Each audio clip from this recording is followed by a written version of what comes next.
Don't worry, River. I just smashed the hell out of that skinny pedal. We're good to go. Okay, we got everything all straightened out. We're good to go. I know my mic's loud again because I'm screaming and hollering. It's a Jeff thing. You wouldn't understand. But but anyway, hey, welcome to another wonderful show.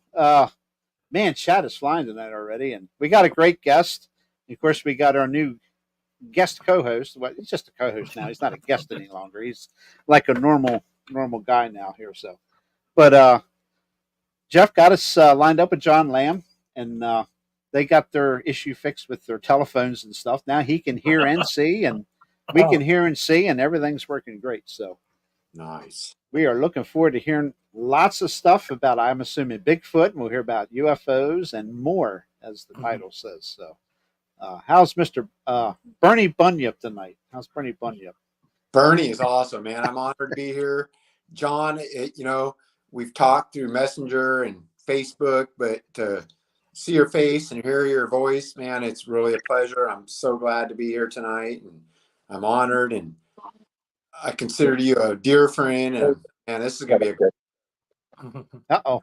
Oh, I need more light. No, we're good. We're changing the lighting. We haven't lost. We went from no sound, now we got no light. No, that's okay. You want more light? Yes, we need more light. Sorry, guys. And everybody in chat, it's great to see everybody, man. There's a lot of great people in chat, for sure. It'll pop up. There we go. We're good. I can't see chat, so everybody, I'm just saying right now, hello and love you all, and glad you're here, and thank you. Ain't he special? I can't even keep up with the chat. Yeah, it's getting pretty busy. How's Jeffrey tonight? Well, I spent about, you know how those 5-minute jobs turned into a 5-hour ordeal. Hydraulic fittings that a certain I'm going to do it. Place who shall remain nameless, and yeah, I'm going to do it. Has. Just aggravate you. See that? Jerry is rubbing it in tonight. I love it. Yeah, that's okay. New equipment. Sending that to me. Yeah, I can't. I'm gonna actually, when you guys let me off here tonight, or tomorrow morning, whenever that's going to be. I got to. I'm gonna go outside and give it a whirl and see how it works.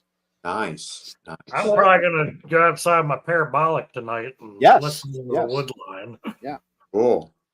Yeah, I need to use that more too. Last night I didn't use it. I was on security duty. Man, this is pick on Jeff night. Wow. Oops, that's the wrong one. I'm sorry. Here we go. That's how quick the chat's jumping in there on me real quick. Wow. Hello, Michael Exo, my brother from the East Coast. Michael Exo. We're from the East Coast. He's an awesome guy. I love Michael Exo. Cool deal, man. Yeah. Mr. Lamb, how are you? Sir. I am doing fabulous. A little drain there trying to get us hooked up here. I've never had an issue with StreamYard before, but hey, there's always a first. Hey, and we got it fixed. So, but yeah, man, thank John you. Lamb, my name is Phyllis. It reminds me of Johnny Cash. My name is Sue. It's a Chinese fire grill here, but it's okay. As long as you understand that if you see my name in the chat, it's Phyllis. I'm on Phyllis's phone to get hooked up because I had no volume earlier when we were trying to get this going. So it was a little fire drill. It was kind of draining, but anyway, thank you all so much for inviting me in tonight. I hope I have enough to keep you occupied for a little while. And so I think you do. I'm sure you do. I'm 67 years old. And oh, wait a minute. She's 67. I'm 64. Don't tell her age. Well, I'm looking at the phone. I know how old she is. Wow. Is this going to be a comedy hour? We're going to talk about big. Well, Greg Housen's here so he can pile on. Yeah, Greg can help us. Oh, Lordy. Oh, Lordy. Hi, everybody. Well, There's anyway, a bunch of people. I've had 30-some years of experience. Yeah, that's what it is. Let's toss it up to nervousness. You can't be nervous. No way. Oh no, I'm among You'd friends. be nervous and be a superstar at the same time. Yeah, that's not me, but we'll toss it out there and see what happens. We'll have fun. Cool, No. cool deal. Yeah. I guess I will go ahead and throw the first question out there before Jeffrey Throw it jumps out in there. there. But tell us how you got started in it. Okay. You talking about Bigfoot or anything? Any of it. Wow. Any of the Okay. cryptid, supernat, Okay. whatever. All right. Well, let's I'll tell you, let's do this. So you're a kid, I'm 7, 8 years old. I'm watching, I see the Patterson film or on my weekly reader at school. I'm like first grade or whatever. And I go, wow, Bigfoot exists. He's in the Northwest. Okay. So don't think much more about it. I get into looking at UFOs as a kid too, because we were going along and Dad was big into the astronomy and astrology and everything. And we're looking at the sky, and he'd be pointing out, well, that's Mars and that's Jupiter, and he said that's Mars over there. And we're looking at Mars, and all of a sudden Mars just takes off across the screen or the sky, and like, Dad says, well, that wasn't Mars. So after that, kind of like we got into UFOs together, and I've had a few UFO encounters, and I guess in 1990, I was talking to some people, and I said, I want to get into finding out if aliens are real and what's going on and stuff, because in my mindset, if they were here, it's all nuts and bolts. I had no idea it was just as crazy as it is. So anyway, I got into it, read every book there was about UFOs, joined MUFON, and that's a story I'll get into in a little bit. But on the Bigfoot scene, here we are. I live on the coast. It's wooded down here. There's just craziness. And everything I watched on TV about Bigfoot and what the knowledge I knew, Bigfoot was in the Northwest. They didn't have them anywhere else in the country but the Northwest, Washington. Well, I'll tell you about my Bigfoot encounter. And it was a road crossing. And at the time, I thought, oh my God, I'm having a hallucination. This creature came out of the woods 200 yards in front of me, ran across the road, got halfway across the road, and just vanished in thin air. And this happened about 6 a.m. It's barely light out. It's February. It's ice cold out down here, probably 45 degrees. First thing that came to my mind is like, I'm having a hallucination. I need coffee because I'm on a road trip. I was on a road trip and I had to make Jackson, and it was about a 3-hour drive. I'm 15, 20 minutes into the drive, and this thing comes across the road. Okay, hallucination. Chalk it in the back of my memory, didn't think anything of it. So that's all it was. It was a hallucination. Well, 4 years later, I'm listening to YouTube, and I came across Kerry Arnold's Bigfoot Odyssey. And I said, this guy sounds like he's from around here. And I start listening to his stuff, and he comes up and, oh my God, he's had encounters in Mississippi. And I thought, somewhere in the back of my mind, I've had something happen to me. I know I have. And sure enough, it popped up and said, what about that time I was driving up 49 and there it came across there? So it's kind of like hair stand on your arms, stand up, and you're like, wow. So that's kind of my encounter. Well, I listened to Carrie and I listened to little Sasquatch Chronicles, and I won't lie to you, I'd go to sleep every night listening to stories. But that's what I do, that's how I get to sleep. And more and more you guilty of that too. the more you get into this, the more you want to learn, the more you want to know. And because at the time, I had no idea. Like I said, I had no idea. And I wonder how many people can see one of these things jump out in front of you, or you see it in the woods and you go, yeah, and that was just a stump, or it's a dark object or whatever, And now you're like, wow, how many other times had I just seen one on the side of the road, but I didn't know? So that's how I got to the Bigfoot thing. And then, of course, I started listening to Sawdust Beast every night that I could go back, because I've come back and going through all their old channel videos, and then I go through and met the Woodwalkers guys, and so kind of here we are now. So, John, I have a couple questions. Yeah, throw it out there. So, what was the date around about like the year when you saw the UFO, like the planet that wasn't a planet, and then Okay. your encounter where you saw it cross the road? When was that? About 1973, but that's not the first time I've had a UFO. So, y'all know who Stanton Friedman is or was?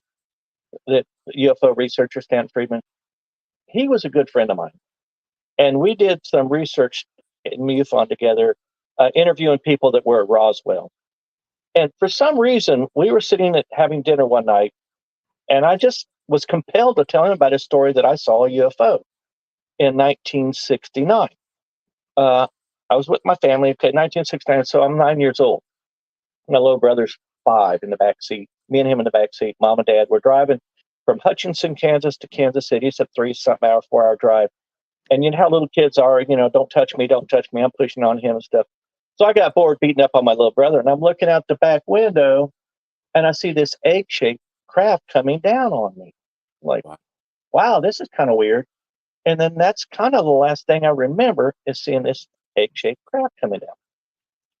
Think nothing about it. You're 9 years old, So we get to Kansas City and come to Grandma's house. We're going to Grandma's house. We get there. Grandma is in the driveway screaming bloody murder that we're 4 hours late getting there. Missing time. Wow. Still, I'm 9 years old. I don't know anything about UFOs, stuff like that. So this was about maybe 10 years ago. I was sitting there talking to my dad, and he goes, "You remember the time that we were coming to Kansas City and we got to Grandma's house and we were late and she was screaming?" I said, I do remember. I do remember y'all getting in so much trouble. But I don't know what happened. I've never been regressed. I assume they took Mom and Dad and they left me in the back seat with my little brother. So, Wow. but that just really worked. I know for some reason I was really compelled to tell that to Stanton. Isn't that weird? But I believe it. Oh yeah. I believe And you know what? I don't know if you're familiar with some of the stories and stuff. The Lonnie, oh God, no, Zamora, Lonnie Zamora. He found in New Mexico. He came up over the hill and found this egg-shaped craft that was in the desert. Well, that's exactly what I saw, but I didn't know it till 30 years later when I got into searching UFOs. So all this stuff is coming back to me. All this stuff is coming back to me.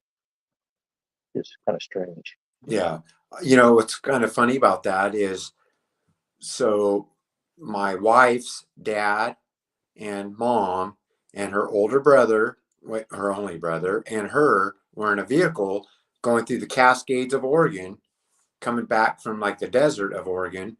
And they had an egg-shaped something follow them for miles and miles down the road. And they all have like certain bits and pieces of that memory. But when you add all their stories together, it's like a continuous flow. It's really strange. My wife all she remembers is basically hearing her brother and her mom saying, "What is that? What is that? It looks like an egg." And it was following for miles through like big woods, you know what I mean? Not just a patch. It was through big woods. Kind of interesting that it took all their stories combined. So let me ask you, Dave, from the time that they had this event, that the time that y'all started talking about it, how long was that? Oh, 40 years. She was 50 years, maybe 50 years.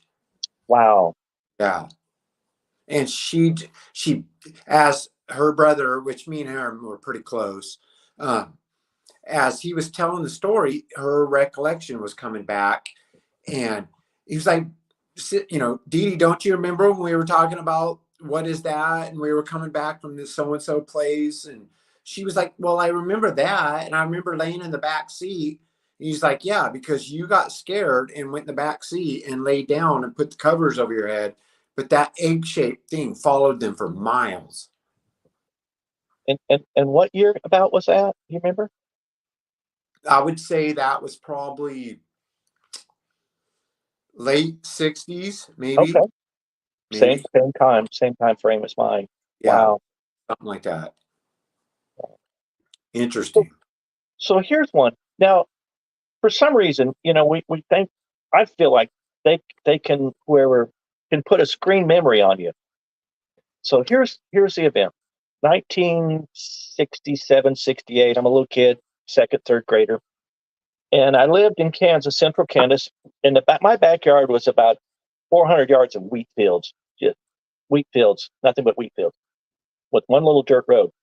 And one pretty day, I'm riding my bicycle down the little dirt road, probably about a half mile from the house. And I stopped in the middle of the wheat field on the road, and I looked up, and I see this little white dot in the sky. And I go, it's coming down. So I sat there, and I watched it come down, and I watched it come down. It's a little white dot. Well, it probably took 2-3 minutes to come down. I'm telling you, this is a beautiful white sky, a blue sky, I mean. And this object comes down, and it gets maybe 200 or 300 feet above me. And next thing I know, it's doing this little motion like it's a pamphlet, it's paper. And I watch it come to the ground, and there's no wind. So I drive my little bicycle and I pick it up out of the ditch. And it's a flyer for like Montgomery Ward's. It's got like couches on it and stuff. And I went, this is really strange that this thing came out of a blue sky. Probably, I don't know when I first saw it, 1,000, 2,000 feet up. It's just weird. So I grabbed it, picked it up, and bicycled my little happy ass to the house, went inside, and showed it to my mom. I said, this came out of the sky. This came out of the sky.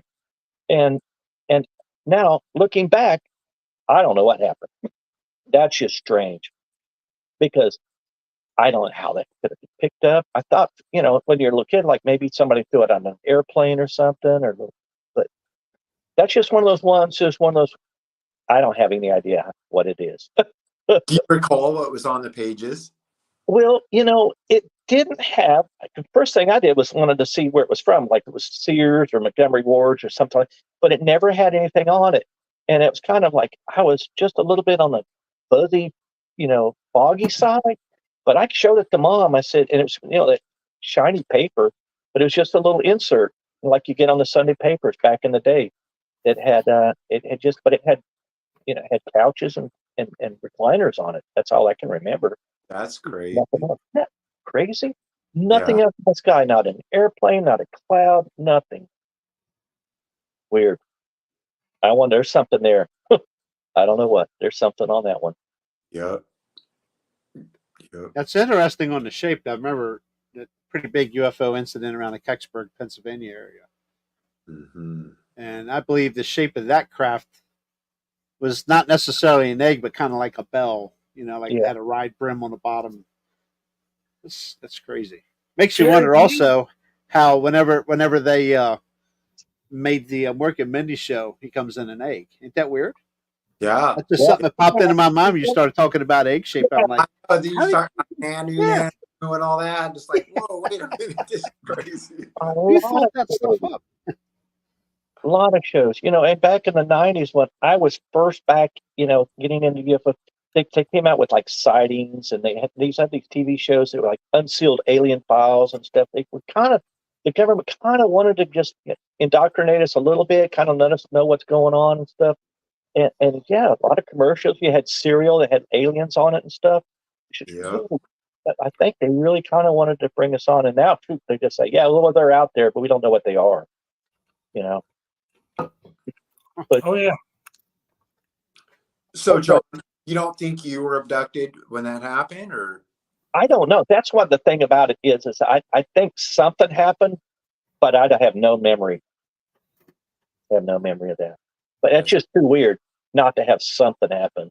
Well, you said like you thought maybe your parents were abducted, and you. Oh yeah, during that when we had the 4 hours of missing time, I'm pretty sure we did. My dad acknowledged that he definitely had been abducted, and he's met with aliens before. Wrote books. Yeah, he wrote a lot of books about some nonfiction, some fiction. He's wrote 18 books before he died. Yeah, he was. Did he describe what type of aliens or? he did, and honestly, I can't remember right now. It wasn't like the gray. It was I don't know, more of a Nordic type maybe. But they kind of spoke to him, and yeah, he was amazing. Dad was into Tai Chi and martial arts, and I think he was a shaman or a Reiki master or something. He'd had everything. He was an amazing man. Yeah. You could light candles and put them out without touching them. I don't know if you can hear that. Dr. Parker? She can get on camera with you. Yeah. Jeez. Don't hide in the background. There you go. A little closer. A little closer. Yeah. I'm shy. I'm shy. Everybody, the rock star There introduced she you. is. There's Phil. I'm shy. No. She's the studio director here tonight. His dad, I'm shy. His dad could like light candles and put them out without touching them. I saw the video. He was called the Candle Master, and he would go like that, Crazy. and from 20 feet away he would make a candle go out. He doesn't want to do that. Wow. Yeah. I know a guy can blow a match out. What's that, 10 foot or something? He's in the chat. He's in the chat, as a matter of fact. We know a guy named. Yeah. I can burn a house down with a lit. I can burn a house down with a lit match and a little. Oh Lordy, That's great. Yeah, that's interesting. we've only had one little incident here. I didn't see it. My mother saw it years ago, 1980, probably 86, I guess. She saw something up from the ground and gone. Oh, I mean, wow. just snap of a finger, it was gone. Crazy. Yeah, my grandparents saw something early 2000s. They thought that this thing hit the barn. Oh wow. Yeah. Wow. They were coming back from our cabin down the river, and they were pulling into the farm, and they saw this big light just go right down over top of the farm. And they drove in there to check on us because they thought that something had hit behind the barn, but there was nothing.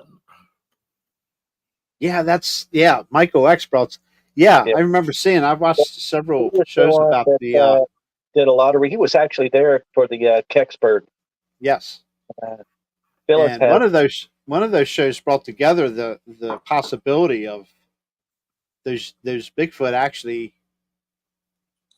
being I guess like let out of a UFO or something up there. I mean, they don't have proof, but there's so many stories like that. Yeah. That Bigfoot's related to UFOs. So one day I was scratching my head and I had this hypothesis. I said, what if the aliens are coming down, they come to Earth and they drop Bigfoot off on the ground, let him, like it's a pet. They walk their dog, let him go out and play in the woods for a little bit, do their business, and get back on the UFO. Well, I was watching a Bigfoot conference and somewhere, and somebody asked Tom Cantrell the same exact question. What do you think? What if a UFO brought a Bigfoot along and they dropped him down like to let him run around and they zoomed him back up? Like, wow, I was floored. Somebody has a crazy thinking like me. Anyway, like they're dropping their dog off at the dog park. Exactly right. Yes, they're dropping the dog off, the pet off, let him play, run him around the woods, let him do. I don't know. There's, these creatures are everywhere in the world. So how did they get there? How did they get there? Good question. So if we're going to do one, I got one more UFO story, and then we'll go into like fun Bigfoot stuff. Don't forget, we got to talk about the ghost stuff too, John. Oh man! God, no, I won't sleep tonight. So 1992, it was early 1992, Melbourne, Florida. I was down in Melbourne, love Florida, and I worked for a nice big restaurant company down there. And unfortunately, when I got promoted, I had to leave Florida and go to Birmingham, which is where the ghost story is. But anyway. Did you say Birmingham? I'm sorry. Birmingham. Oh, Yeah. Birmingham. I thought you said Birmingham. Wait. That's getting up here by audio's breaking up a little bit. But anyway, I got off work. I'm coming home, driving my truck. It's about 3:30 in the afternoon. And there's a 2-lane road, and it's only I only live like 4 miles from the restaurant. And I look up off my left, and I see what appears to be a little Cessna flying low, coming across in front of me. Well, I ducked back down, didn't really, pay any attention to it. All of a sudden, this cloak came over my truck. It was like Batman's flying Batmobile came over and engulfed my whole truck for just a second. And then it kind of went away and it went off to the other side. And I go, man, that was creepy, because there was all of a sudden I could see everything, and then everything was in the dark behind me. It was really weird. So another 2 miles down the road, I pull in the driveway, and the children were out in the yard pointing up into the sky. I said, what are y'all looking at? He goes, it's a UFO. It's flying over the house. It flew around and did a circle. This thing was maybe about 1,000 feet up, about 50 feet across. It was an orb, a sphere, orange.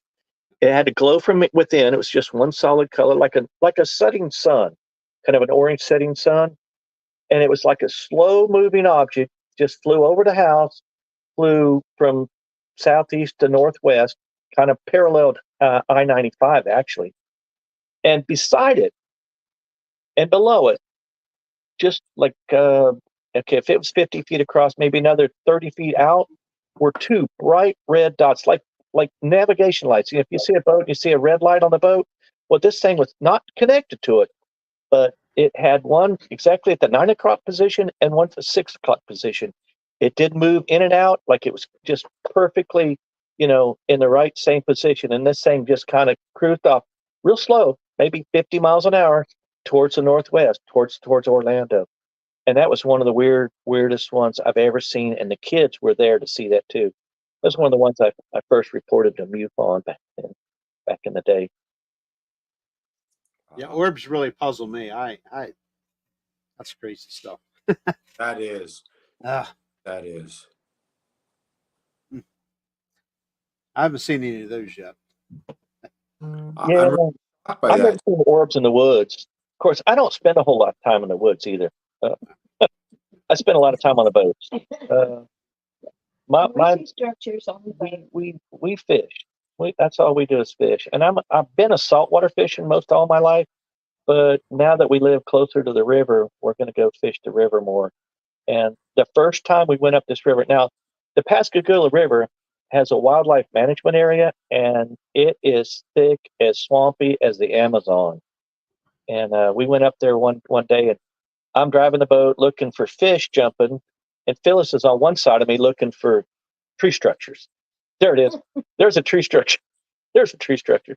And it could have been. I don't know. Could have been. But there's been a lot of sightings in our area. We're like, 10 minutes away from major Bigfoot country. Wow. Yeah. Wilmer, Alabama. Questions. Throw it up at me. Give me something to Yeah, talk about. by all means. Not only us, but anybody in chat, fire away. I'll keep Oh, an eye yeah. on it for you. Yeah. Sounds like John doesn't Yeah. have to ask for things, they come to him. Pretty much, yeah. She beat me to it. I was going to read that. You're hired. You're hired. I told her that I can't see chat, so Produce something like that. Hey, John, didn't you say you guys were whooping at something one night that was whooping Yeah. back at you? So I scuba dive, Yeah, Jerry. and I just got certified. This is 1977, so I've been a scuba diver for a long time. And we do our annual trip down to Morrison Springs to go to dive the caves. And we got down there, and the next morning we're all sitting around the campsite, and we hear this whoop, whoop. And I've been around a while. I don't know any birds that would do that. So we thought some people on the other side of the shrub, the bushes and stuff, were whooping at us. So we'd whoop back at them. Whoop, whoop, whoop. It went on again for like an hour or two. And we heard it back and forth for an hour or two. Never thought anything else about it. Never thought anything about it until one day, you're watching one of these crazy shows on TV and they go, yeah, they make a whooping noise. I'm like, Yeah. what a whooping noise? Oh, dude. And there's that flashback 40 years ago. Here we're sitting there and getting whooped at. I don't know if we heard tree knocks or anything, but I was focused on diving, getting in the water. That's it. Wow. Crazy. Patrick Noble, did Stanton share Yeah. any info about Area 51 with you? He did not share Area 51, but I tell you, I had a friend that was a newspaper reporter for the Florida Today, and he moved on to another organization somewhere down the Clarion somewhere. And he'd call me up and says, Stanton's coming to town, and what do you think about doing a conference, having him come down and speak? He'd already had one set up at the Air Force Base. Stanton Friedman came to Patrick Air Force Base to do a lecture on UFOs to the airmen, Air Force Base. Now, this is in 1990 something, 90. Hell, it was my 35th. That'd be 1995 because it was my 35th birthday. So anyway, I told Bobby, I said, yeah, I'll give me his number, and I contacted him.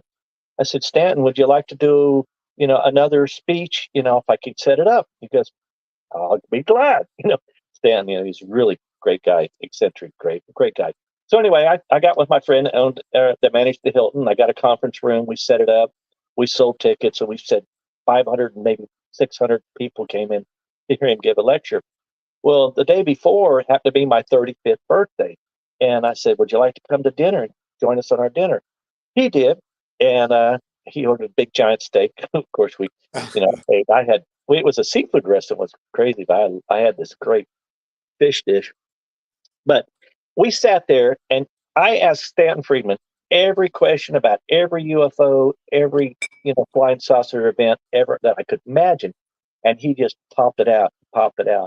And some of the stuff that of course, I was really big into Roswell at the time, but the one thing that got me was the Cash Lantern event was in Houston, where the UFO kind of came over the road, and the people got stopped and they got burned by the UFO, and they went to the hospital and they had radiation burns.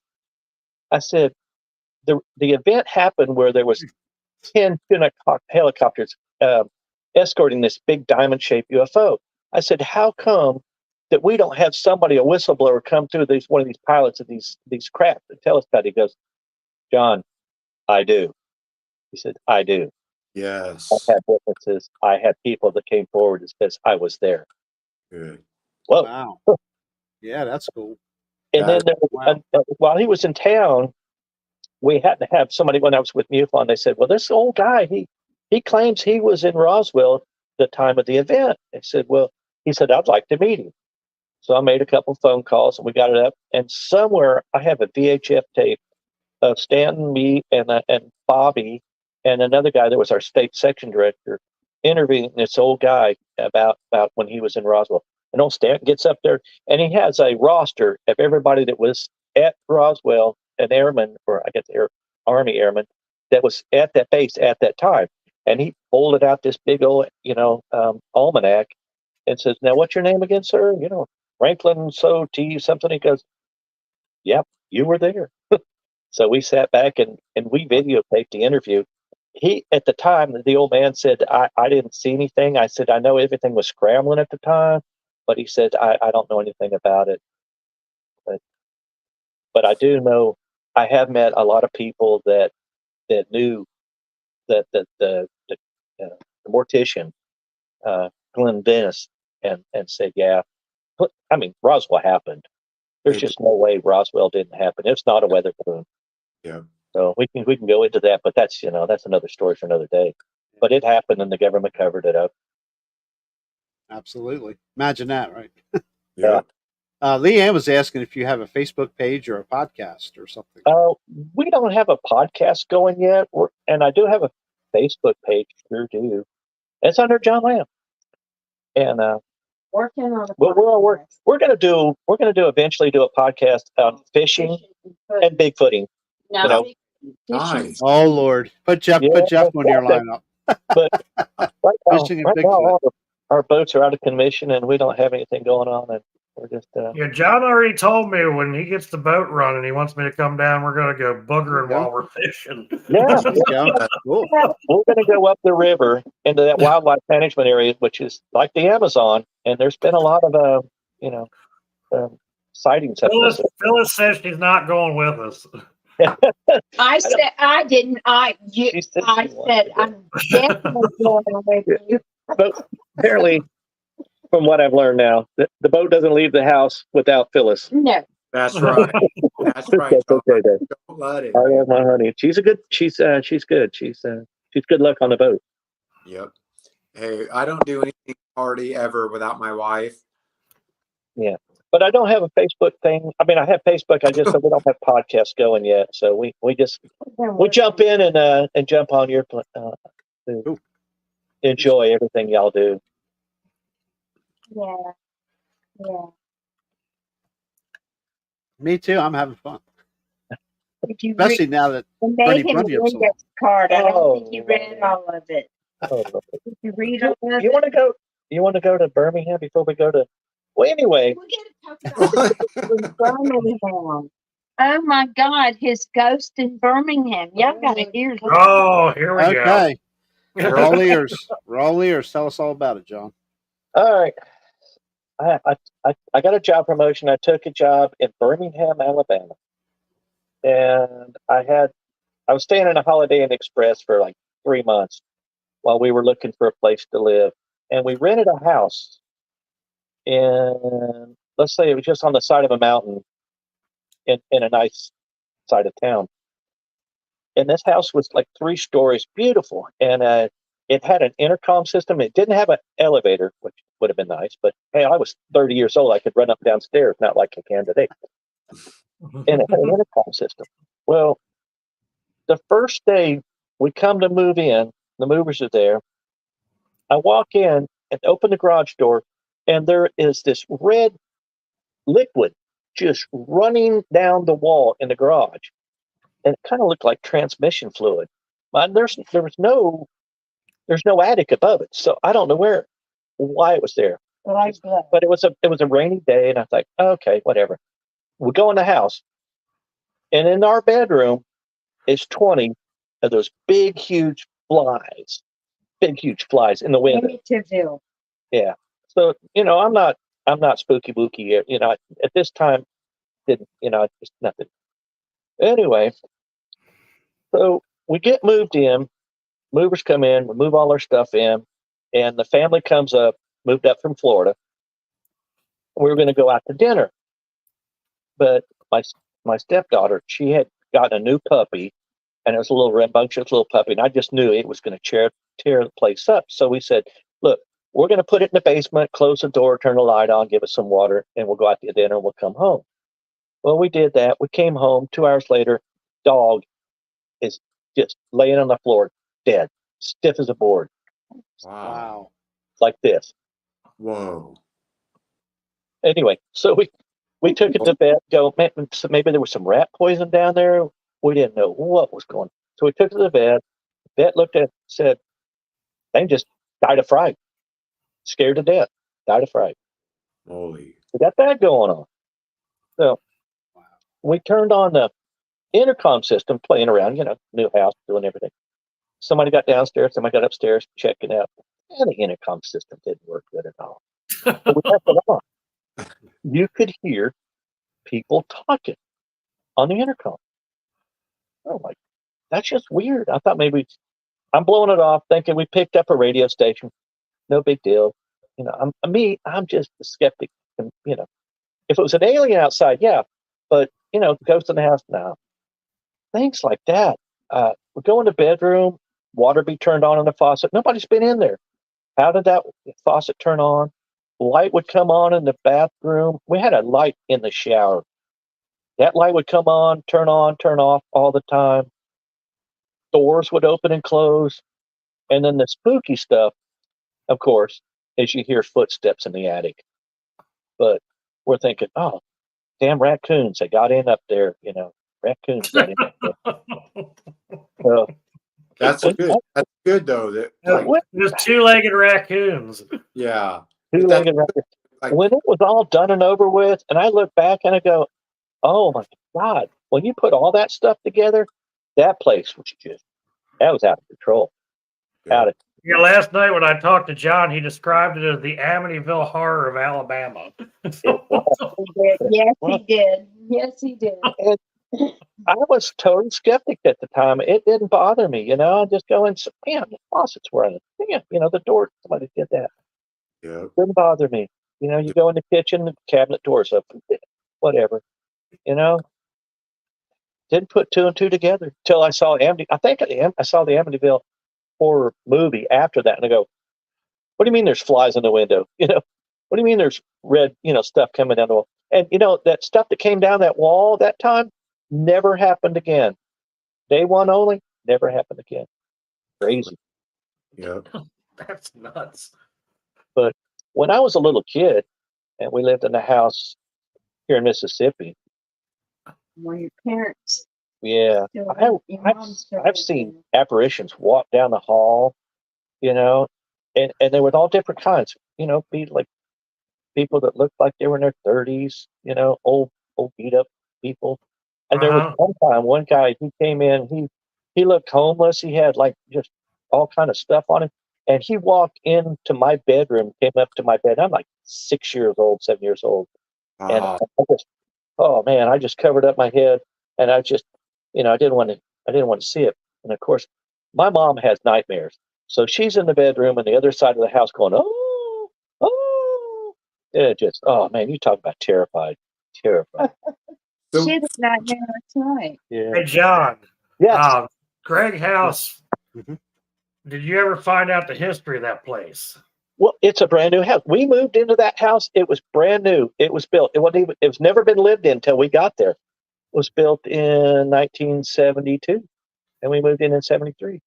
I wow. don't know if there was, you know, Indian burial grounds nearby, or just, or there have been some accidents, you know. I mean, it's that place is, it was in the, well, not in the woods, but it was, it's just, there was only like 4 houses on that whole street, you know, when we moved there. So No, it was all new properties. It wasn't. all new property. Yeah. Greg must watch Dead Files. I'd like to Yeah, have this. they must have disturbed something when they I agree. dug that up. I agree. Yeah. And my little brother still lives in that house, and my mom stays with him, and she still has nightmares. Last night. Does anything still happen there? Well, my mom has nightmares. I don't know about anything else. I never really asked my brother about that. He won't talk about it. Yeah. So you remember the Pascagoula UFO abduction with Hickson and Parker? Well, Charles Hickson Jr., actually Charles Hickson Sr., the guy that was abducted, worked with my dad at Ingle Shipbuilding there for a while. Yeah, they were friends. Wow. And the Junior was a buddy of my little brother's. I actually met Junior. I've been over to his house for a cookout before. Yeah, that was something really bizarre. We moved to Mississippi 1 year after that happened. You know, but I've never seen anything down in Mississippi. My events were all Florida. Michael X, yeah. Time to burn the sage, maybe get a priest to bless that house. Dead people while you're with me. Yeah. Greg House asked maybe someone might have gotten killed building it. Mm-hmm. Well, I don't think so. Maybe. No, Because we knew the owner and the builder. He built. I don't think so. I just think it was probably built on bad ground. Now, are we talking about the house you grew up in or the Amityville horror house? Yeah. That's the question. So, But you know, and it just seems like everywhere I go, I'm a day late and a dollar short. Because I moved to Mississippi. Pascagoula event was a year earlier, and you know the Phoenix Lights back in Phoenix was in '97 or '96. I moved there exactly 1 year after that happened, and but I did have a UFO event in Phoenix, Mr. Arizona. Lynn could hurry on his bait. So I'm sitting out by the swimming pool reading a book. You know, Phoenix. It was January, so it wasn't too bad. It probably 76 degrees outside. It wasn't 115 like it was. And I'm reading a book, and for some reason, I had to look up. I had to look up. So I look up, and there are two of those little white lights. You know, the orbs people see all the time. The ones that UFOs they say perfectly straight up above me. And I stared at them for a while. They didn't move. And I go, okay, I guess they just want me to know that they're here. And I didn't have any missing time that day, but I never saw them again. I guess they wanted to know that when I moved to Arizona, they came. They just wanted to let me know I was in there. Very interesting. I believe that. Isn't that weird? But Yeah. there's somebody else that's in the UFO chat, not in the chat, but one of our people that had an experience like that took pictures of that. Said, yeah, that's exactly what I saw. I think she had the same event. She was sitting by the pool and just happened to look up and then see these two lights. It was Lavana. I don't know. I don't want to call it out. because Spencer said me and her need to come on there and tell our UFO stories. What was Now, Phyllis had actually really good UFO stories. So if you ever get her on, you want to, Yeah. get her. She's on. She's there. Let's hear it. You want to hear it? You want to hear her? It wasn't Sure. an abduction, but it was a great UFO. Well, Yeah. David thinks All right, as a, hold on. I don't, John, I look awful. Yeah. I look awful. You're the rock star. You're I okay. know. There we go. There's Phyllis Phyllis. was telling me Everybody some good Phyllis. stories last night. Can y'all see me? We can see You can you. see him here. All right. So I was in Girl Scout. the Girl Scouts. I was 10 years old, and there's like 50 of us. We're all camping out there, and everybody's asleep. Well, all of a sudden, there's like 12 of us girls that wake up and go outside of our tents and look out over the lake. I don't want to look there. You're good, Phyllis. I Look promise. It's all good. You're good. Very good. You're good. You're Okay. good. Good. All right. So there's like 12 of us that go and look up into the sky, and there's this humongous UFO, and it's got these iridescent lights spinning around and stuff. And the weird thing is that we don't scream, we don't holler, we don't do anything. We just stand there for who knows how long. And then finally, when the thing lifts up and goes away from the lake, it's like, then we start screaming and hollering for our troop leaders, and nobody believes us. They're like, what are you talking about and stuff?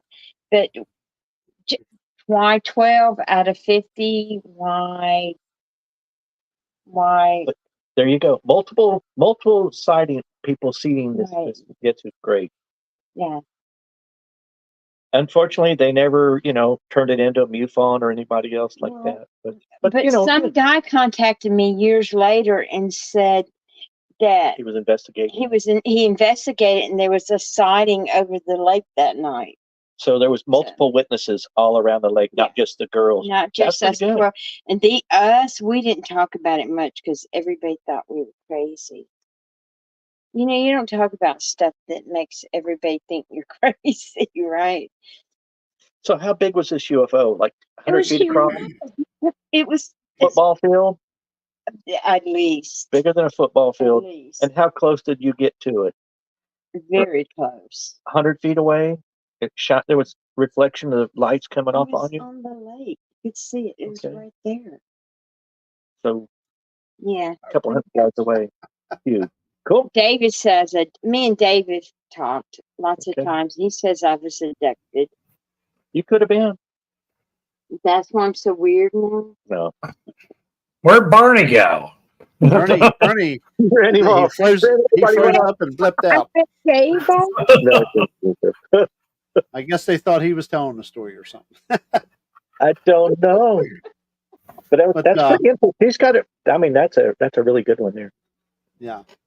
Art from Utah says, so strange how some people are like magnets for things like this. Some people are. But, I think everybody has an opportunity to see a UFO if you actually just open your mind and go, okay. Oh, yeah.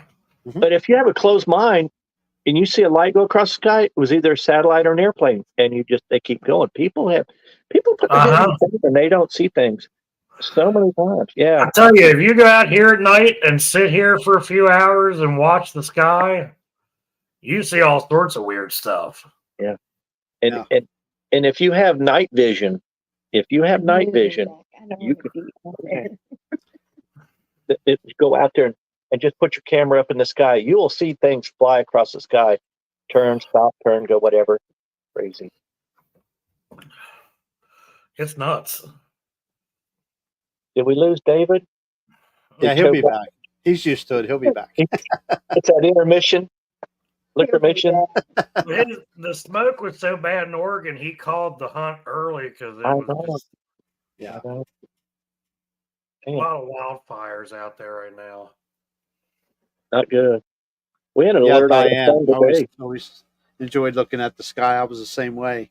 And you know, there's times I've seen stuff and couldn't hear like a jet engine or anything like that. So it makes you wonder, you know. But I watched a star one time that was, didn't even look like it was anything. And all of a sudden, that thing just went from here and rose about 1,000 foot in elevation. Yeah. And then stopped again. And I'm like, did I just. yeah. What? Plays tricks on you, but yeah, you know what you see. Yeah. And I'm like, yeah, that was a star, all right. Wow. And if you don't know, if you're closed minded, you're not gonna see it. Yeah. So, About Captain Kenny. Captain Finney. Let's talk about Captain He Finney. wants to talk about Captain Kenny now. Oh. Back in the 1980s, I worked as a research biologist for a research lab here on the coast. And we did a lot of boat trips at night, and some places were up in the river. And that, like I said, it just looks like the Amazon around here. And a couple we went over to Honey Island Swamp too. Well, I had this old boat captain. And he just told you don't get off the boat. Don't get off the boat. The swamp Willie monster will get you. And he just kind of look at you, and if you giggled, he'd giggle back. But I knew he's serious. I didn't know what that was. I didn't know what a swamp Willie was. You know, I thought maybe just toying with us. But there's no reason. I mean, we're grown men. You know, you're not gonna go out play in the woods or chase animals and stuff. But he was animate. Every time we went at night, he brought up the swamp Willie monster. And thinking back now, like maybe he saw something, but he's long past. I went to school with his son, and I was just one day I hope that I run into him at a class reunion and go, your old man kept warning me about a swamp Willie monster. What did he know? What did he see? So I hope one day I do. Isn't that something? That is interesting. Yeah. Very interesting. Yeah. I disappeared. Any more questions? How many? I mean, as far as the subject of Bigfoot, yeah. How many have you actually anything encountered? I mean, actual encounter, eyes on, or I'm a one and done road crossing. That one time, for a half a second, that thing came across the road and disappeared in front of my eyes. And like I said, it was a hallucination. That's it. That's the only thing I've seen. But no tracks or anything like that, or Michael X says if Phyllis and John are going to be at the meet and greet in October, he's probably going to get sick of me asking him about UFOs. Never ever, Michael. Never ever.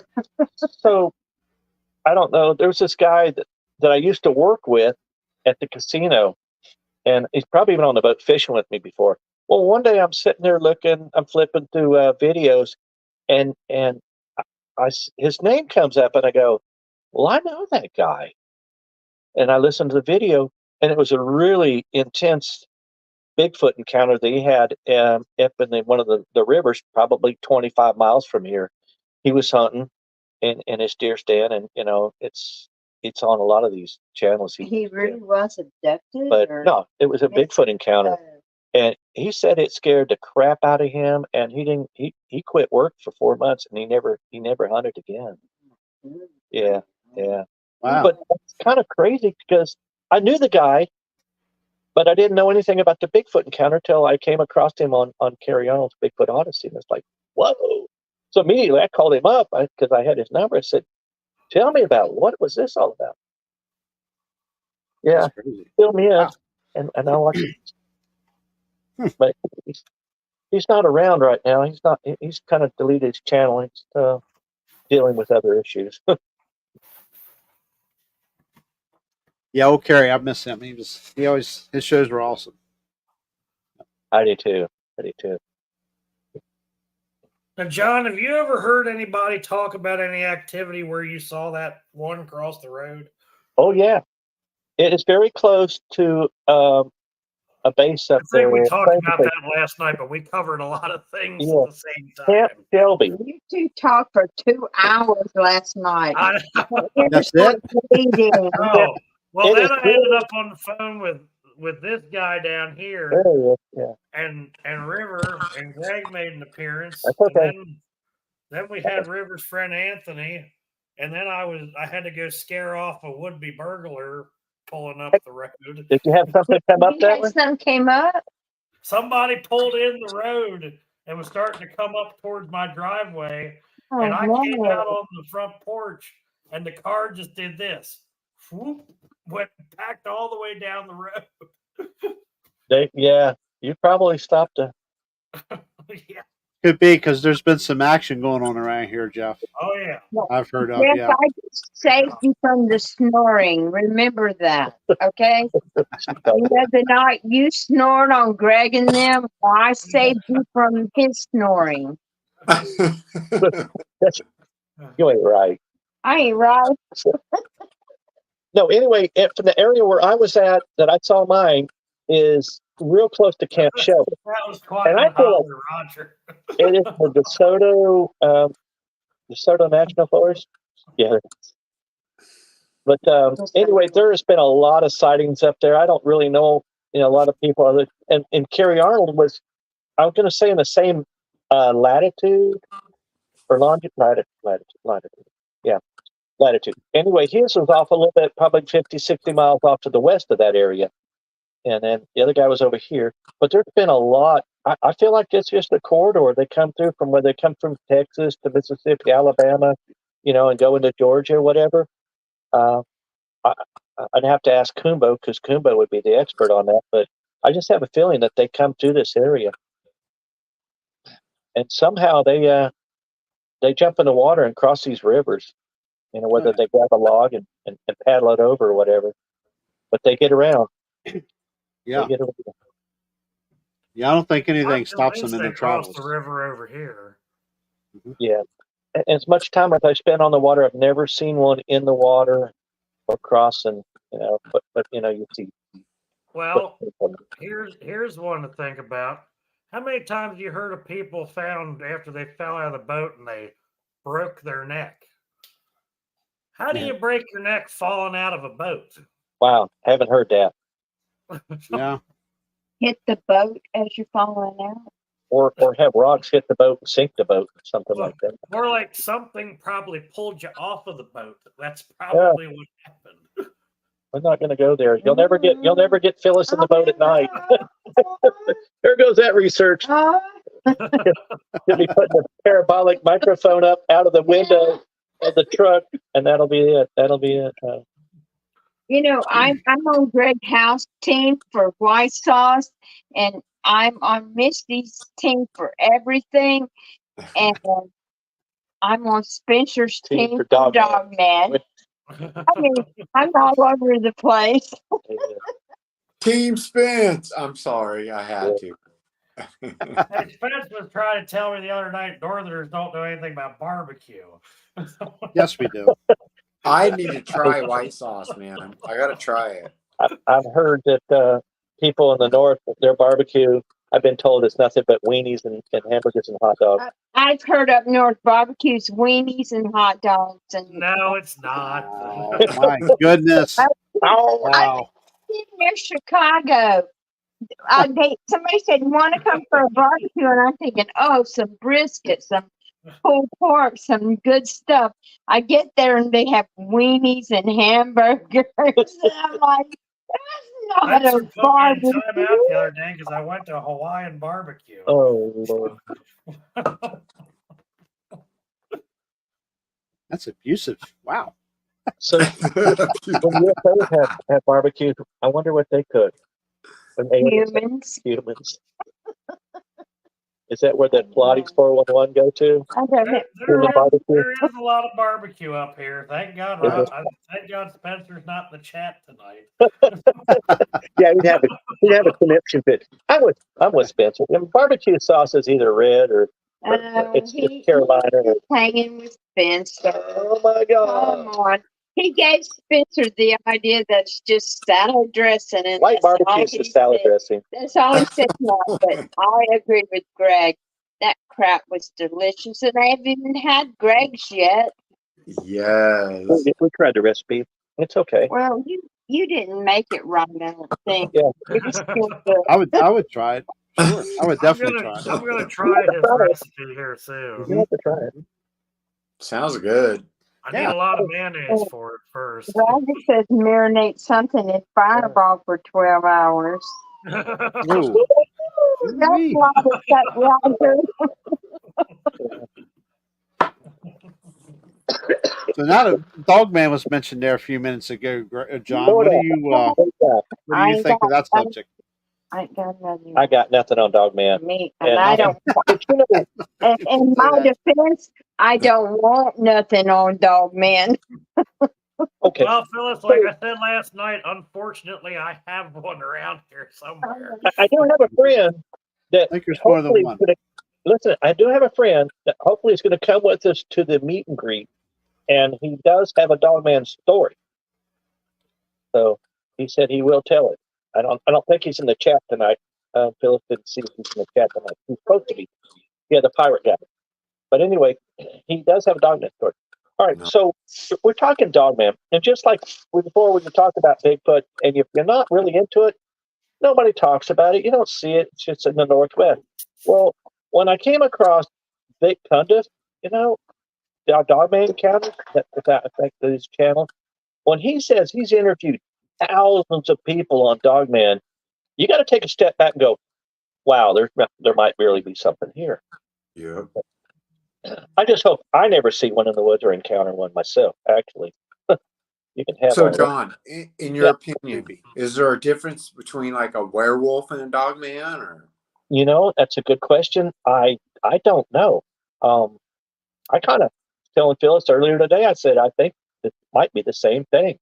That's what I think. It has to be supernatural, and maybe, of course, it's flesh and blood because it appears. But I think it's a little bit on the supernatural side, and it only appears in certain areas. That's my opinion only. I'm definitely not an expert when it comes to Dogman, but I have listened to a few episodes of Vic's and of course, Dixon Cryptid and stuff. The more you learn, the more you know, or at least you think you know. Yeah, exactly. You end up with more questions. Yeah, I'm going to go into some. I'm going to go into some Moon Mars structures here in a minute. That when you talk about UFOs, but I'm going to take a pause for the cause and get a refill. So y'all do a song and dance. Do a whatever. Talk to Phyllis for a minute. How's that? Keep them occupied. She knows card tricks, I think. I love this girl.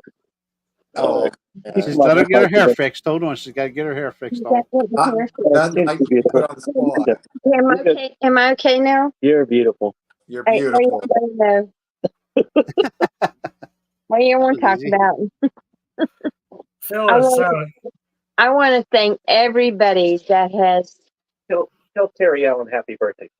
Terry Allen, happy birthday from John. Yeah. Okay. I want to thank everybody that has listened to they gave me drugs. My daddy died. And then, I drank a few beers with him. Shouldn't have done that. But I want to thank everybody that was there for me. I'm trying to get through it. And appreciate all my friends. Jeff, David, Jerry, I don't think I ever called you in the middle of the night, but you're a lucky guy that I didn't. Well, maybe because I'm pretty funny, aren't I, David and You're Jeff? freaking funny, man. Entertaining. You're missing out, Jerry. Yeah, you Oh, missed I'm out sure. here. Sorry, I didn't know your number. That's probably the only reason I didn't call you, because I think I called everybody else. Everybody loves calling me in the middle of the night. Oh my God. It's been really hard, and I'm trying to do okay. I'm trying to do better. Trying to get my crap together. I can't wait to go to the meet and greet. I can't wait. Yeah, lucky I'm you. so excited about it. I wish I could be there, sis. Thank you, David. You are such a sweetheart. No. Thank No. you for being my friend. Honestly, I'm gonna do a heart like this. See it? There you go. And River, you're he said he has no experience with Dogman. He's never seen one. River had asked if John had ever seen Dogman. Hey, the other night when I was talking to River, actually last night, that damn curtain was floating out from the wall again. I've only talked to him on like WhatsApp, so I don't get a video. So thank God I don't want to see that stuff. Same, Phyllis. John scares me enough with all the stuff he comes up with. And I've had a few things. I had a ghost cat in my house one night. No boy. It was a ghost. You don't hear about my ghost cat? Tell us all about it. I'm sure my wife will be tuned in on that one. So we rented this house after my husband died, me, my son, his girlfriend. And I would vacuum the floor down. We had three cats of our own, but they would always hang out over in the other side of the house. And I'd clean house one. They were all at work. I'd vacuum the hallway, and all of a sudden the three cats would come sit and look at the hallway, and they'd be like the impression of a cat laying there in the middle of the carpet, mash the carpet down. We had a ghost cat at our house. Wow. That's funny. Isn't that crazy? Because Yeah. I've seen people talk about ghost animals, and I didn't really believe it, but it's like it might be. I sincerely believe in that. Yep. I do too. I'm gonna give y'all back to John, because this is his show. The wife and I were just talking about that. I believe it was yesterday, about how we see stuff peripheral, and it's always an animal in the house here somewhere. Wow. Oh, wow. All the time. Not I won't say all the time, but often. Yeah, there are those times you get that weird peripheral vision of something. Yeah. And then sometimes you can look down the hallway and swear you've seen something. I know a lot of people that say that, like, they'll be in the house alone and they swear like their wife got home, and they'll like look down the hallway and swear someone just walked through. So they just go down there looking, and no one's there. Yeah. Yeah, that's the way it was. I would vacuum and swear to God, there's a place like a cat laid there in the middle. And then the three cats would just stand there and stare. It's like, do something if there's something there. Yeah. That's creepy.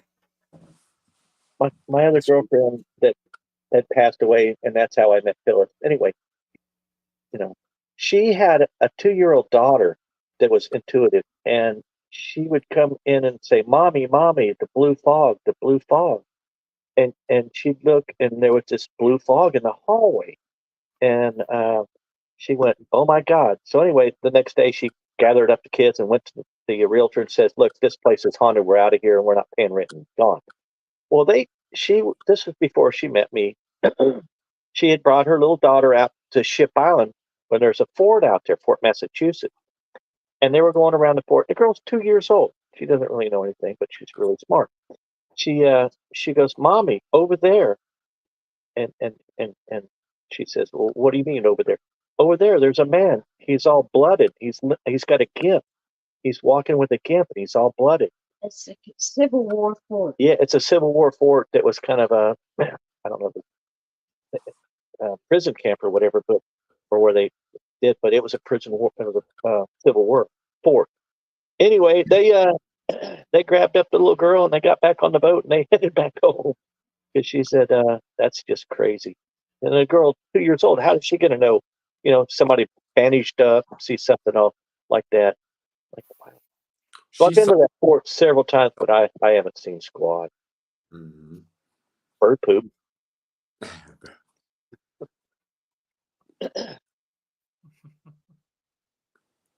Kids see, it's kind of crazy is it seems like kids see more than adults. Yeah, Yes. they're open. Yeah. Because their minds are more open. They're more open. Yeah, creative, more creative. Yeah. Yeah. More creative, more open. Not that they're fashioning something. I'm just, Yeah. Yep. They see things and they're just okay. yeah, I like the innocence. They're again open mind, Yep.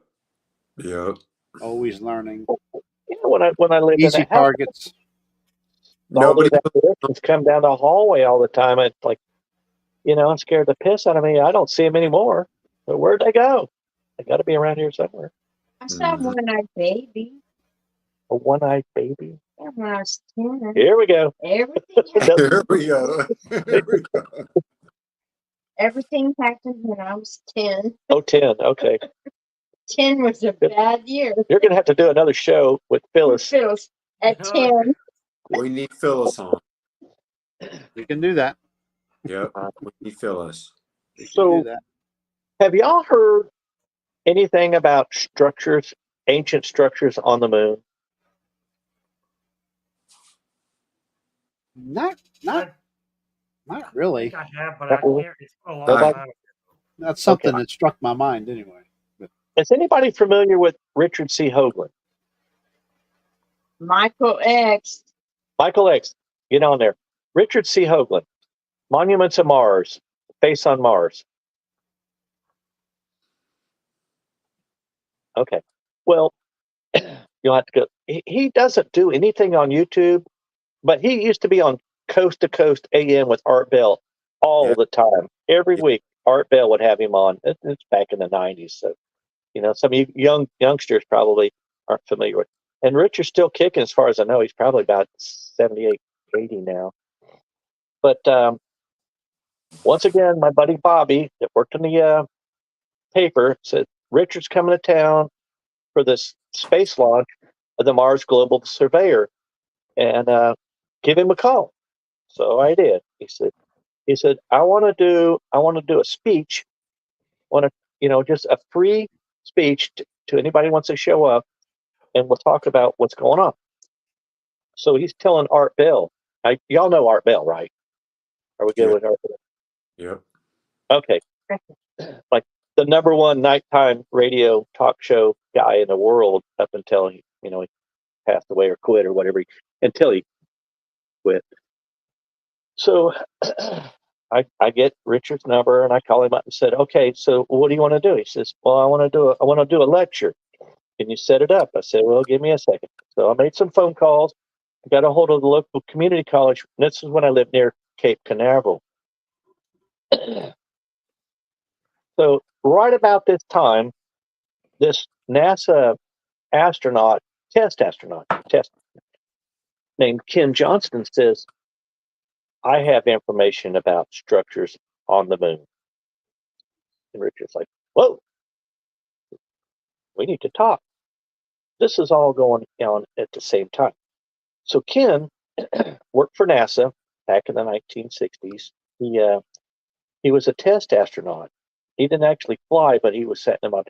He also worked for Boeing. He worked for Boeing as one of the big guys, and just a super, super nice guy when I met him.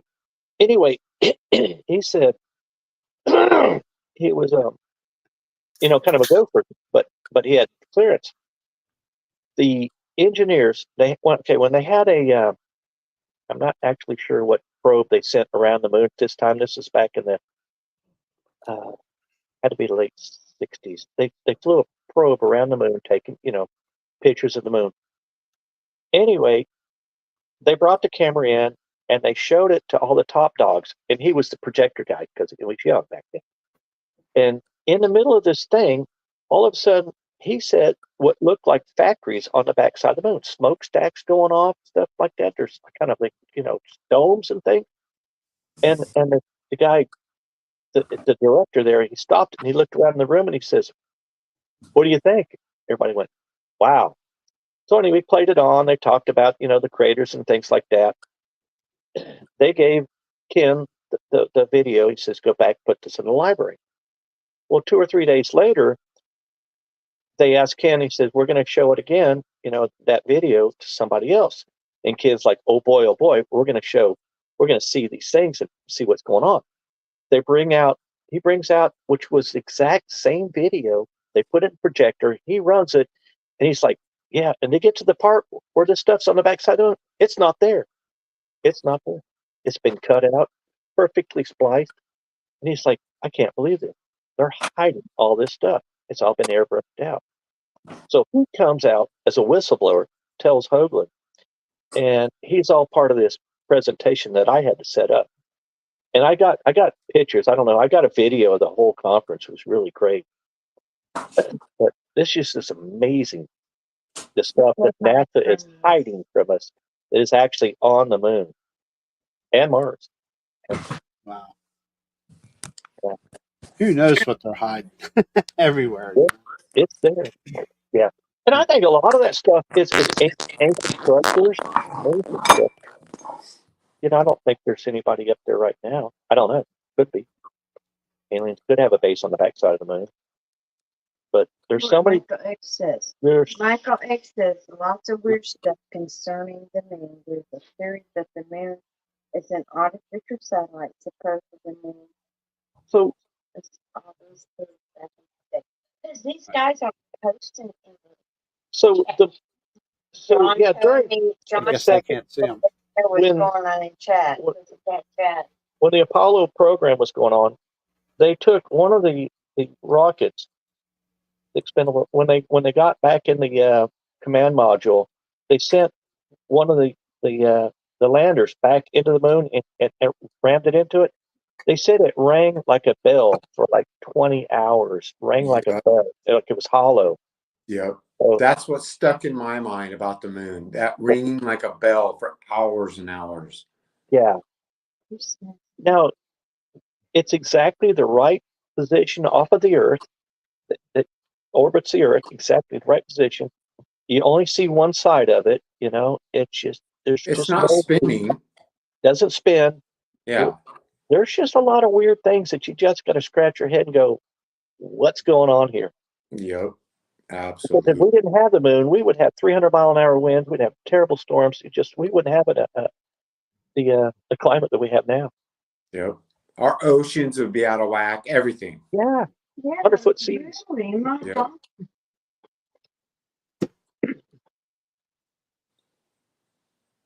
Sorry. Questions for John? I wish I could remember all this stuff, and I have to pull up some of it. I made him an index card because I'm such a great fiance. I'm sure he has tons of stories. So yeah, when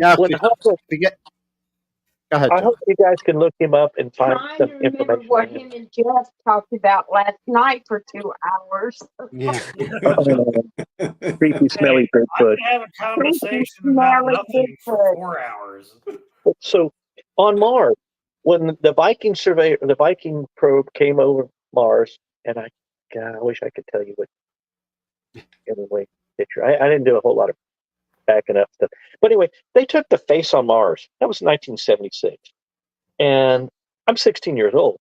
And I'm looking at that when I showed the picture, like, that's not that's not natural. That's artificial. Somebody put that there.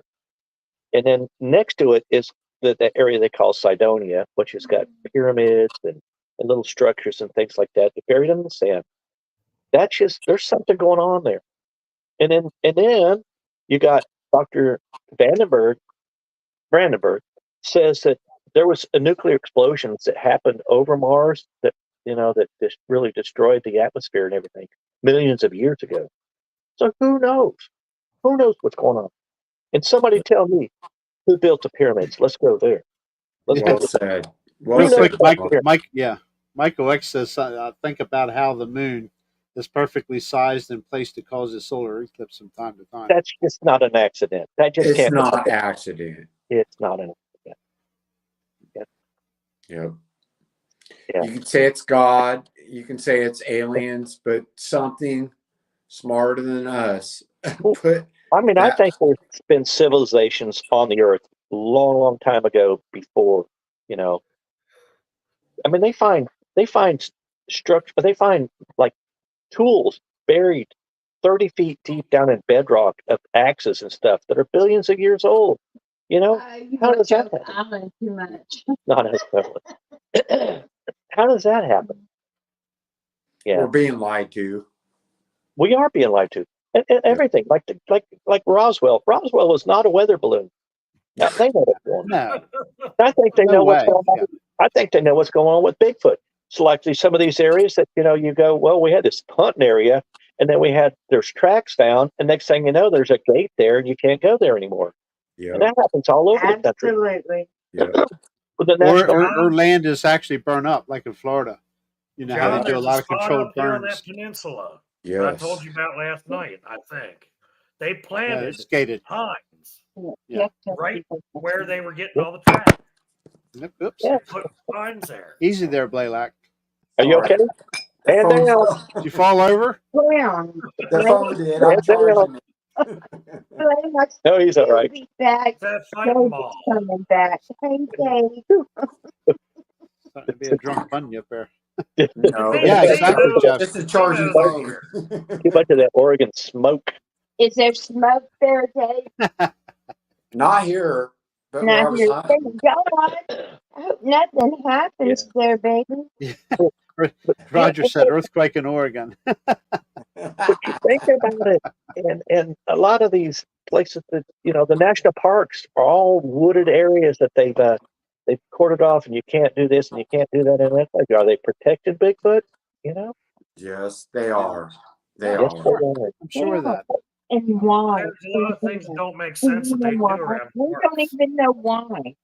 They want to hold off as long as they can to And tell then us they someday really do. it's going to just Yeah. You think it's a fear that it's going to be open season No. when they admit to something? not to kill them. Do you So- think? I don't think to kill them. Do you? In my opinion, Bigfoot it's flesh and blood, but it's supernatural. They have abilities. You can't tell me that there's so many people that tell you they were in the woods and I had a camera and I had audio equipment. And they I get didn't there, kill me. we hear noises, we're going to record it, and then all the batteries go dead. Yep. Or these creatures can run up and walk around a trail camera that's been hidden so well. There's something. Yeah, they know. And they You did. can't tell, but they sat over there and they watched you put that trail camera up. They know it's there. I don't know how they know it's there, but they know it's there. And they either they want to walk in front of it or they won't walk in front of it. And they didn't kill you. And they didn't kill I you. don't think Right. they're killers. Right. Dog men, I have no. They're I'm- watching you I'm while on- you're setting I'm stuff on up. Team Spencer Yeah, with dog men, but They I don't. they are well aware of you before you're aware of them. Yeah. And I they don't know think- when you're there. I They Yep. see don't you coming think out. they want to kill Yeah. us. Do you? No, I think they want to cohabitate. I don't think they want to cohabitate, Well, I think but they're they curious. just want to walk the earth and us leave them the hell alone. And we, Mr. Phyllis. David's got one that Greg, likes Greg turn House. off reporters. I'm going to have to get her back on camera if All right. she's going to keep going. No. Can I say something Yeah, on go ahead. camera? Greg House has the best theory about Bigfoot I've ever heard in my life. Because do not put that camera back on me. Do not. He leaves them alone. He cohabitates with them and they bug him a little bit sometimes. He walks his wife and kids to the car. He walked us to the car that night.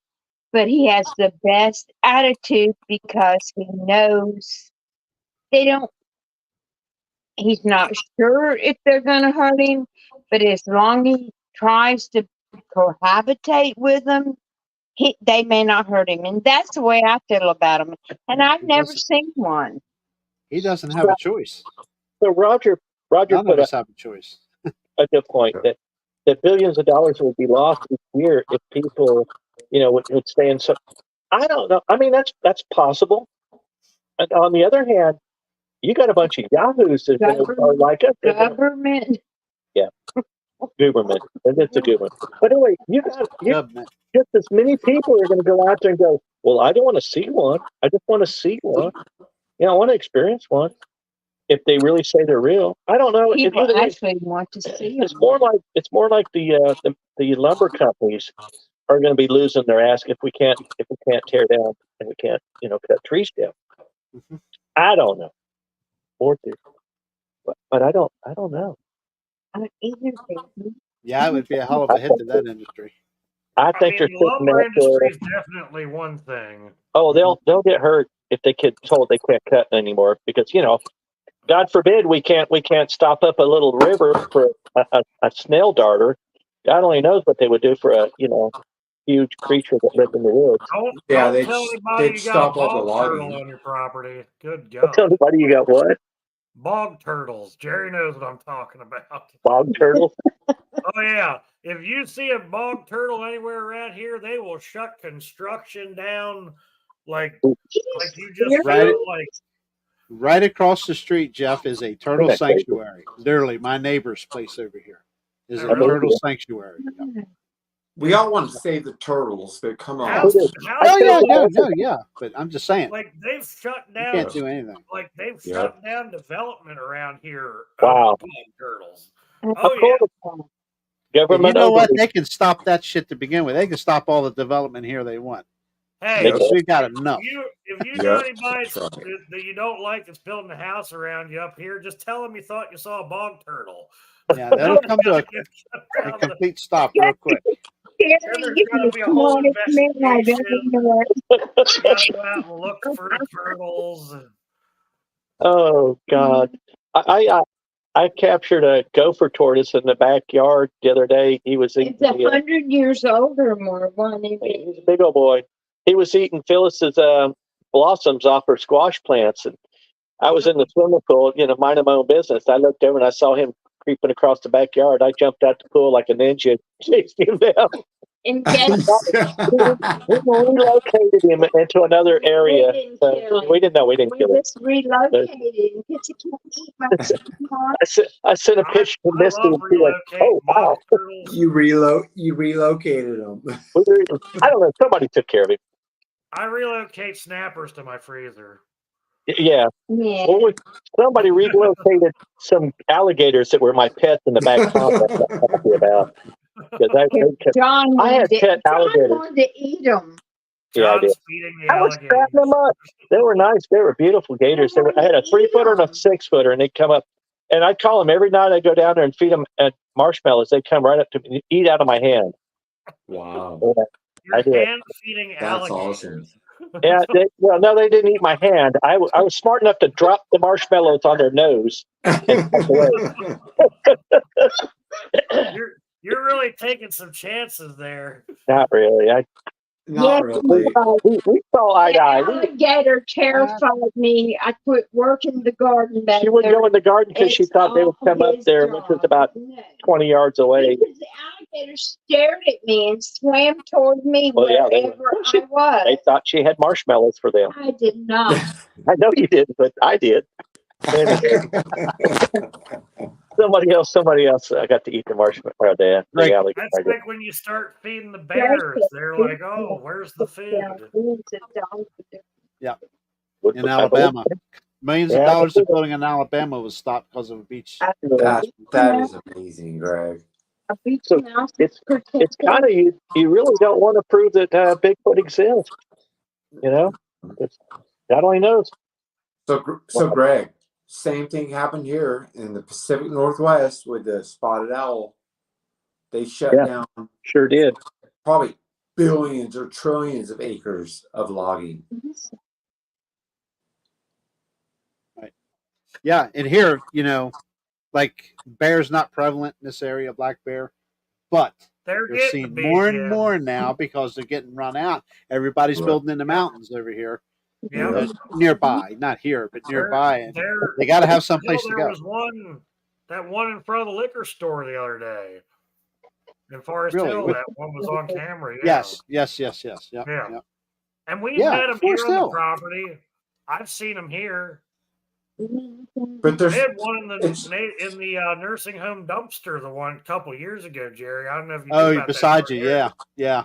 There was one in that dumpster. yeah, it's I kind don't of know. like wolves Yeah. around here. They're not Yes. here, quote, but they are. Coyote have always been around, but coyotes becoming more and more Yeah. dense in population too. And now, even in the last 10 years, Yeah. DNR said we didn't have coyotes, even though We everybody's have them. shooting. You can hear them. You can hear them yipping. Yeah, I've got them they're on there. audio yipping. They're there. DNR there- also yeah, said we they're don't have mountain lions, but I've seen them too. So Yes. We see one here in the backside of the hayfield. Yep. So going back at that, if they do say, okay, well, Bigfoot is real. There's something here that they live in the woods. Be nice to them. They'll be nice to you. I think we're okay with. But if somebody comes along and says, Dogman's for real, don't go in the woods, then Roger's right. They will be shutting down campgrounds. Oh, Nobody's going to go camping anymore because that's just spooky. Creepy subject. Very creepy subject. Spooky. And then you This got would be the first area to get shut down. Yeah. You're When right, you Jeff. tell these people, some of these people are going to go, oh, I want to go in there and cohabitate with it and feed it. And all this. Help yourself. with it. Help yourself. And then you Go wonder ahead. why you've got something following you 50 miles back to your house, I've heard that. feeding on the side of your house. I've heard that. See, that's the paranormal, the spooky stuff, the woo that goes with Dogman. That if you That's shoot right. at a Dogman, it will follow you home and will haunt you for forever. Yep, that's right, John. Yeah, So I've heard that. that's correct. I've heard that. If you meet a dog man, they'll follow You you. just don't miss the first time. Yeah. Yes. Jeff, it ain't gonna matter, brother. I know. Wishful thinking. I'll start making silver So don't mess with Dogman. I will never mess with dog man. David, you okay over there? Earthquake? I was I thought they had a 4.4 in Los Angeles today. alone. You all right, brother? He's just yes. Are you sure? I don't know. Great ear. You see me look up. I'm watching the big screen. It's quite a show. And it was fun tonight. It's been a great night so far. Y'all learn anything from us? Not much, right? Entertaining. Some good ghost stories. Definitely the UFO stuff has always intrigued me. You guys kid.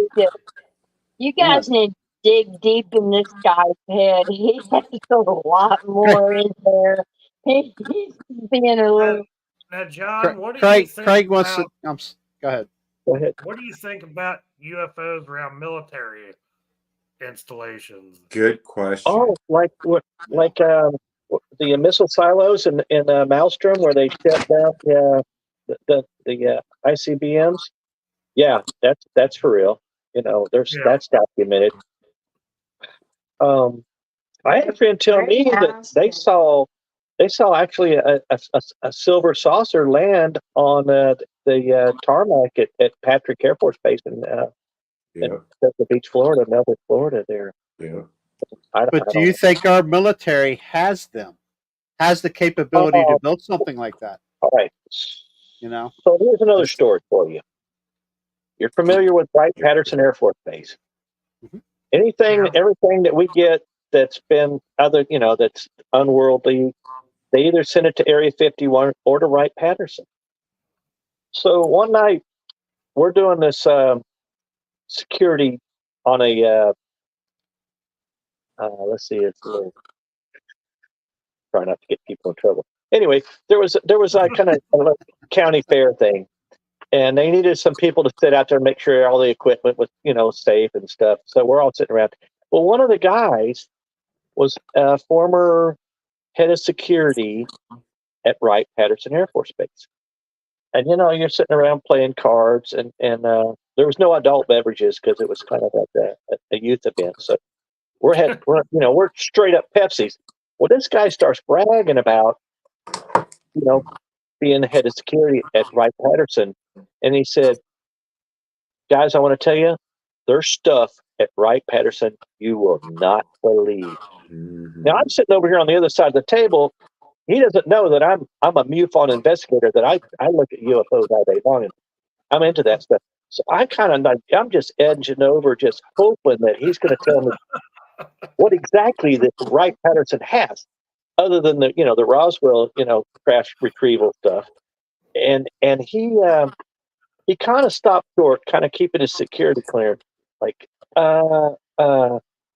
anyway, he said, there's some stuff there that you won't believe.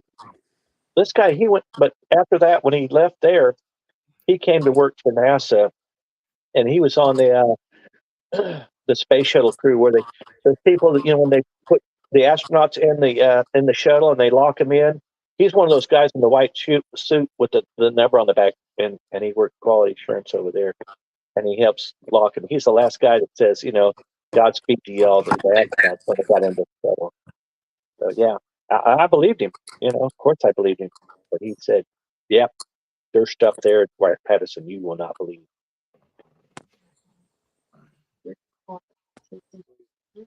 Considering, and even with the Bigfoot subject around military bases and stuff, which Kumbo has, shouldn't have used this name, but elaborated quite a bit. Yeah. It's two subject that I don't know if you can ever tie them together or not. I'm not trying to say you can. It's just weird, and it especially around the military bases. It's Yeah. hello.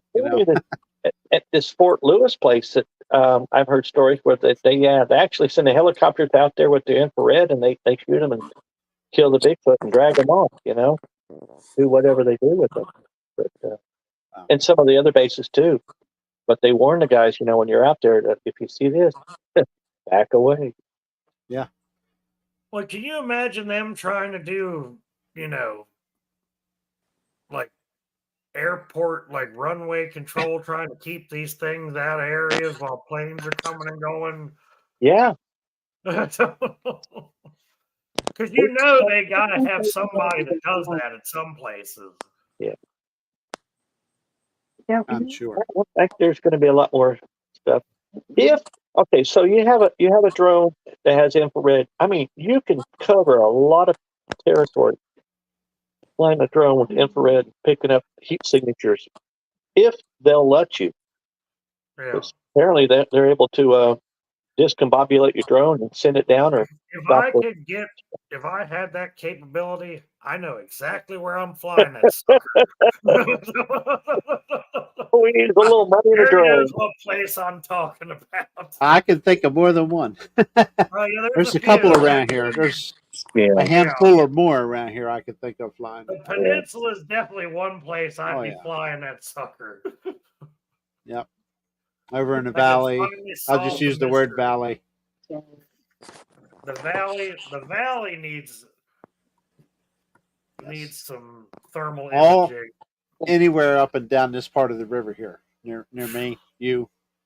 Definitely.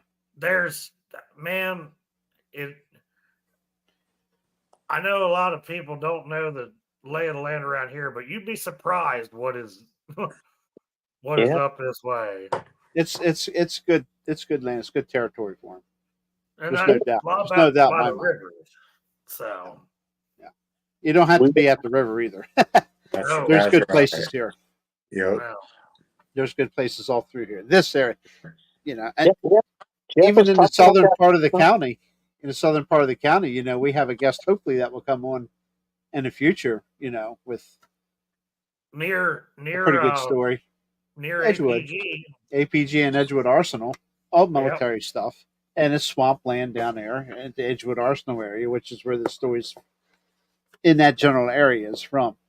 And there's a figured just- dog man story from that Aberdeen, Yes, Yeah. that's Yeah. true. Edgewood area Spencer in a did trailer not park. mad at Spencer. He was- John changed his name on chat tonight, Phyllis. Or I mean, Sharon. Oh, okay. Yeah.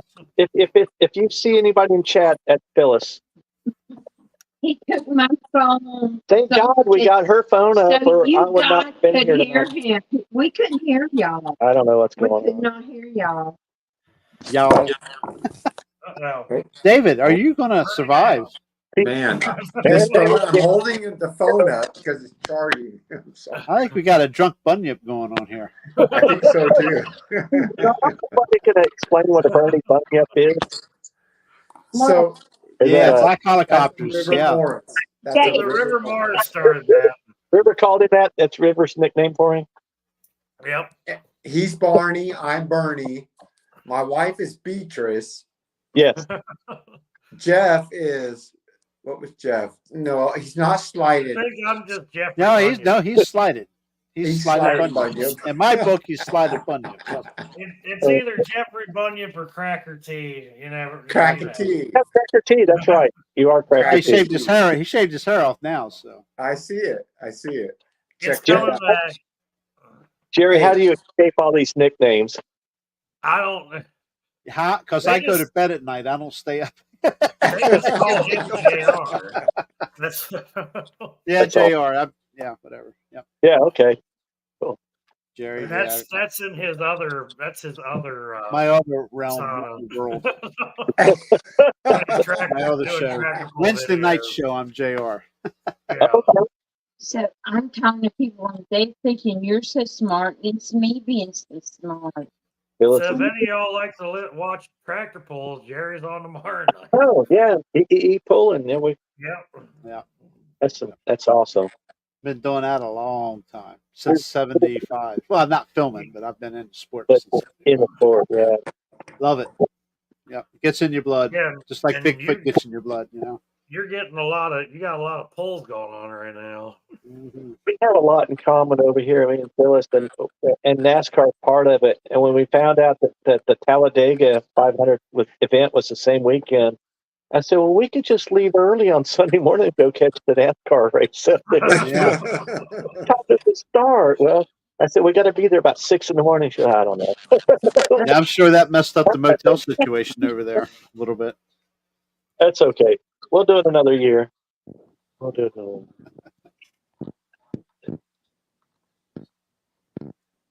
Right. I don't think he's that big into the NASCAR. No. I'd rather see Bigfoot than see.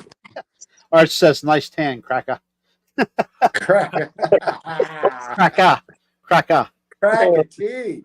like cracker tea." Does this mean I gotta go on nighttime security again tonight? You may have to. Just saying.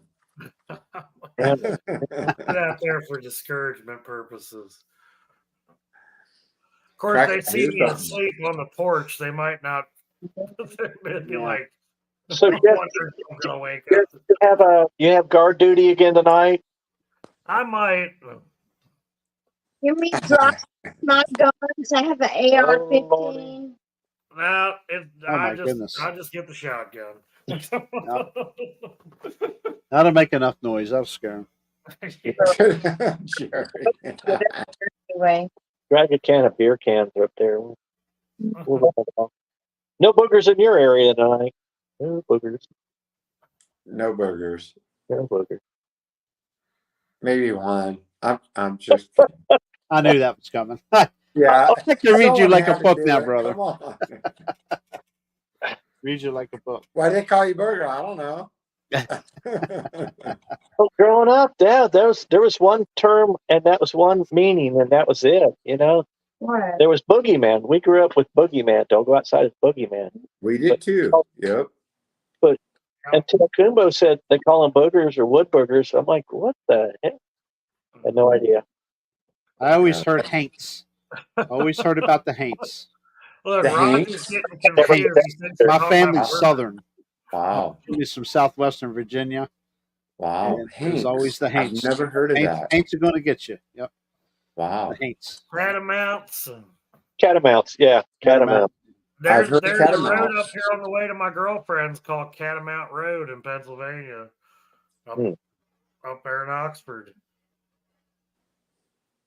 Somebody had reminded me of that the other day, and I was like, I think I'm going to take a drive down that road the next time I'm up there. Yeah, that's a little bit of a hike. Wow.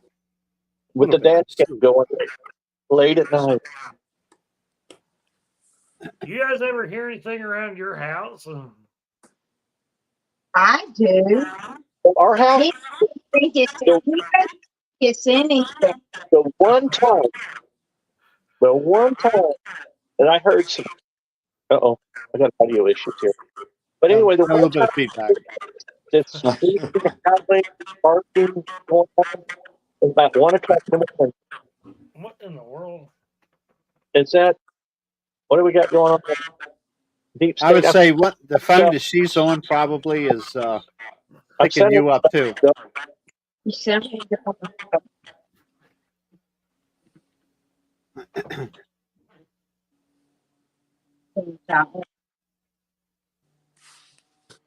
Try it now, John.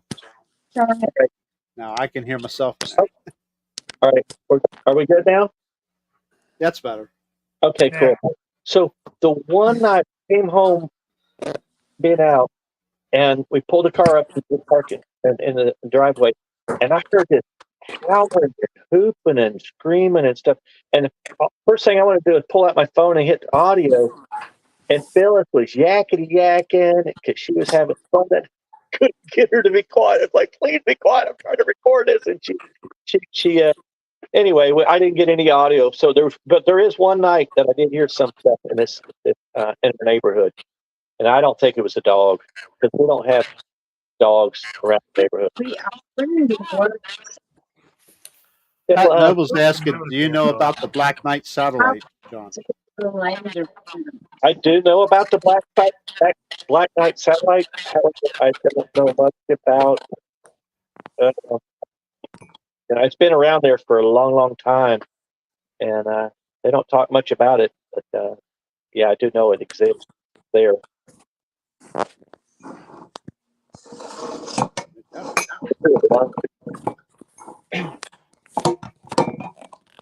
So you think it was something mimicking a dog, John, or do you? Actually, I think something was. And the same night when I pulled into the driveway, there was a red fox in my neighbor's yard because it had eye shine, and I saw the little nose on it. I did see the eye shine of the red fox, and which was really weird too. But yeah, I don't know what it was. It was just it was howling.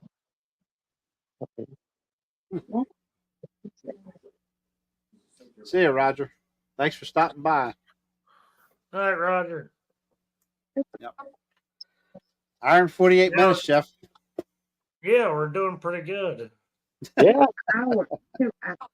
I told you I got some I got tons of information out of him. Yeah, what's going on here? We got a little bit. So, if anybody's interested in these beautiful Bigfoot, what are they? Not Stanley Cup, but anyway, Phyllis's relatives make these things. They're pretty cool, and actually, Yeah. they're beverage good, nice and cold. It takes 100 years to make it. Yeah, we don't recommend trying to get them. If you order them out, it'd be ready for the next the 2025 meet and greet. So let's go into everybody's theory about the Bigfoot, their abilities. Their abilities? Infrasound. Their Anybody got? abilities. I don't think they're too hampered, to be honest with you. I think their abilities are pretty far and wide, honestly. Yeah. Flesh and blood, yeah.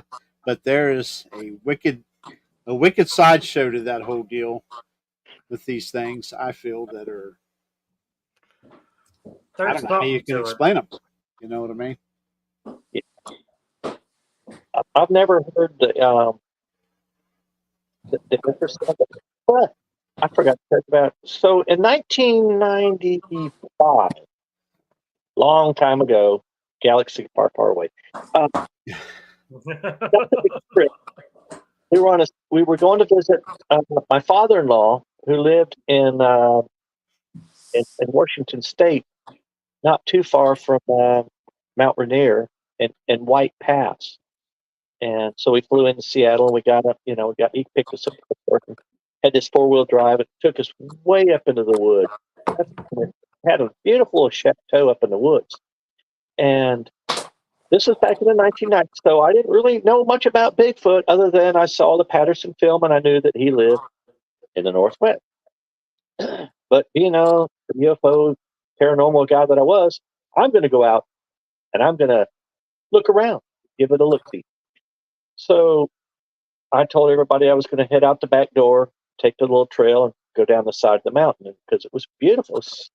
I don't know, spruce or something, whatever it was, but this is in January. And it was nice out. A lot of pine needle on the ground, so you really couldn't footsteps or anything. So I step out, started heading down the trail, and I wasn't going to be gone long. I wasn't going to hike miles. I didn't get more than 100 yards behind that house, and a feeling came over me. Dread. You don't need to be here. Good. I don't know what it is. Like something scaring the crap out of me. You don't need to be here. You shouldn't be in the woods. Well, I'm 35 years old. I've had sharks swim between my legs. I don't scare easy. And I said, I'm headed back. And I turned around and I backtracked and I ran back to the house, and I didn't go back out in the woods again. And nobody else wanted to go over with me, so I had to go by myself, but that was it. Doop, doop, doop, doop. And I didn't know anything about, them being able to tell you, you don't need to be here. You're in my territory or whatever. Yeah. Not well, just recently. Think about it. Oh yeah, I've got that feeling a lot. I might have been right on the tail of a tribe or their little honey hole or their little camp out or whatever, but nope. Yeah, I'm not afraid of the dark. And sometimes I get home 3 o'clock in the morning here from somewhereville, Pennsylvania, whatever, after a pool. And there's nights I get out, close the truck up, get stuff out at the back, and come to the front door. I feel fine. I don't, and it's always on my mind what could be there. And then there's times I'll come home and I can't get that shit out of the truck stuff and get to the front door. I'm creeped out. So it makes you wonder, is there something over the line here? You briskly carry all your shit to the house. Yeah, quickly. But there's those nights it's not a problem, and then there's times that, man, I gotta hurry up and get in the house or something. Gary's tossing everything in a wheelbarrow and just wheeling it up to the front. I've had that happen here in the wheelbarrow, but I still, with the flesh and blood thing, and I just remembered something. I'll say something about the at home weird stuff here inside, ghostly or whatever. But that I always keep the subject of the possibility of UFO and them as a possibility.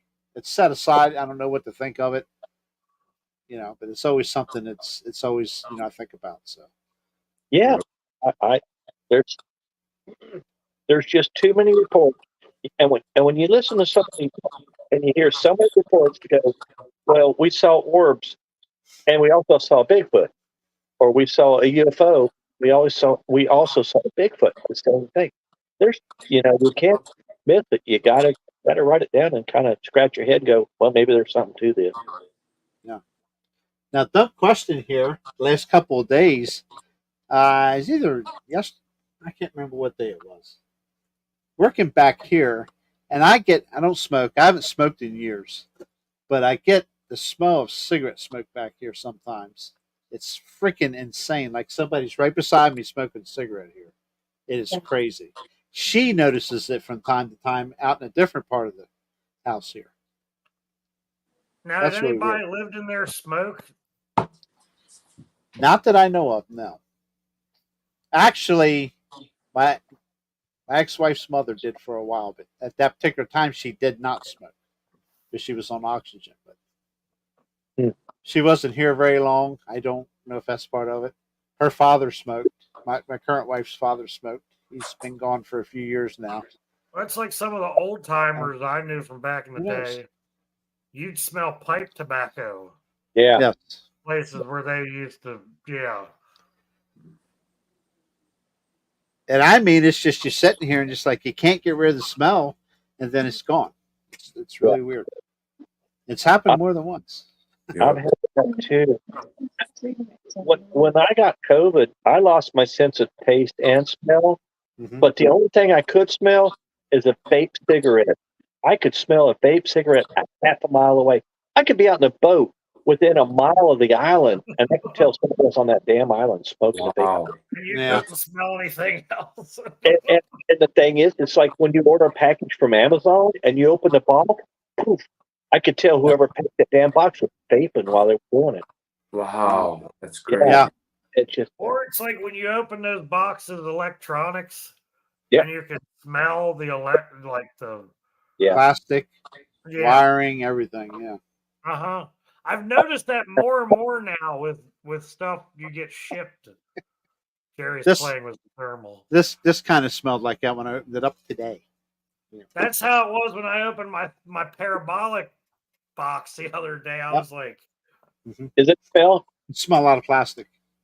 Yeah. I'm telling you, that is impressive for what I paid for that thing. That is. I told you they're pretty good. It's the same model I have, and it's Yeah. you'll be surprised. Yeah, I Just wonder what I'm surprised going I to hear when I take it over to the valley. Hopefully, you catch all kinds of things. Might hear something I don't want to hear in that place. Yeah. So it's directional. So you have to like kind of Yeah. aim it in. Yeah. When I first got mine, like I was telling Jeff, yes, they are directional. I had mine out on the front porch here, and before I turned anything on, put the headphones on or anything, I couldn't. There was nothing. I mean, just quiet night. Put the headphones on, pulled the trigger. I hear a dog barking. No particular direction, no matter which way I turned, you could hear the dog. It didn't really change in Just don't volume, point to you his know. neighbor's house. You might hear some weird stuff. Yeah. But what I like about the whole deal is you can take that thing with a patch cord, like I was telling you, Jeff, and tie it in your parabolic to your audio recorder. With a splitter, you can also wear your headphones plus record. Jerry, I'm still playing with the idea of what you said, like holding the trigger down, like strapping it down. Yeah. And setting it out there with the recorder on and pointing at a certain section across from my house. That's exactly what I'm going to do. And leave it go until the battery dies. I have several of them, but it's just a Velcro. Pull the trigger and Velcro it. You know, like you keep the trigger pulled. I could Velcro it or duct tape it or hold it. And 30 seconds later, I pick up it's me snoring. But oh, Bigfoot! No, that's just me. Yeah, we go back over to campground in October. I'm going to have it all with me. I tell you, I ordered a staying at the motel something, so I don't have to worry about me. Days in, but whatever. We're staying. I ordered a glowless don't worry about me, running off Bigfoot or drawing them in. You might draw them in just being there. Oh, yeah, you did order that camera, Jerry. Yeah, the glowless camera. They can't see the infrared. Yeah, that's cool. Yeah, that's probably our next. Yeah, I don't know how good it's going to be. We'll find out. That they can see, but it's just a little freaking gnat flying around here. I'm gonna get him. But anyway, but there's definitely something to that IR, and I know David knows what I'm talking about because deer see the IR on those cameras. Absolutely. Go How out. many times you see a deer get on a picture and it's staring right at it as soon as it goes off? Infrared. Yeah, you just have to go out. Hey, Jerry, are you coming to meet and greet? No, I cannot. I got to be at a a pool in Silver's Grove, PA that weekend. No, I'm already committed. There'll be more. Oh yeah, we'll be there sometime. Not this particular one. Maybe we can get one over towards Spencer's Way in Virginia, be a little closer to home. They've got there. It don't matter. The parabolic, Craig, was very inexpensive. What, $40-some, Jeff? Wow. Well, then I I think it can't was remember. 50 after I got my insurance on it. Yeah, and it works. It does. I don't know There's how cheaper well it works, how ones. far away, but There's cheaper ones on there. yeah, my hearing's pretty decent, and without that thing working and with the headphones on just my bare ears, I could not hear that dog barking here. Wow. And I mean, it was total silent. And as soon as I put everything on and keyed it up, man. As soon as you turn that thing on, you can hear stuff that's going on next, like that you didn't even. Some Careful, things that Jeff. you're doing that you don't want to hear, huh? Yeah. No, it works for the money. You can't beat it for the money. It works. It works good. So, lithium batteries, obviously, it should last several uses. I don't know about the parabolic, but the audio recorders will last quite a while with Well, good it's funny because you look at lithiums. those things and they look like absolute junk.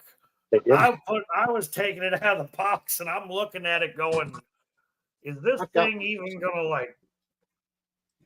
Well, I can go grab mine. So, Jerry's running away.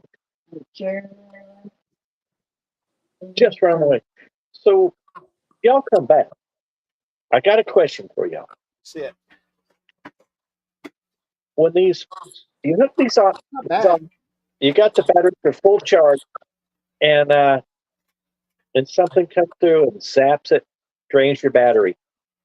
I'm thinking there's got to be a way that we can build a Faraday cage to defer their ability to zap our batteries. I'm not sure, but I'm thinking that some way somebody's got to work on that technology. Yes.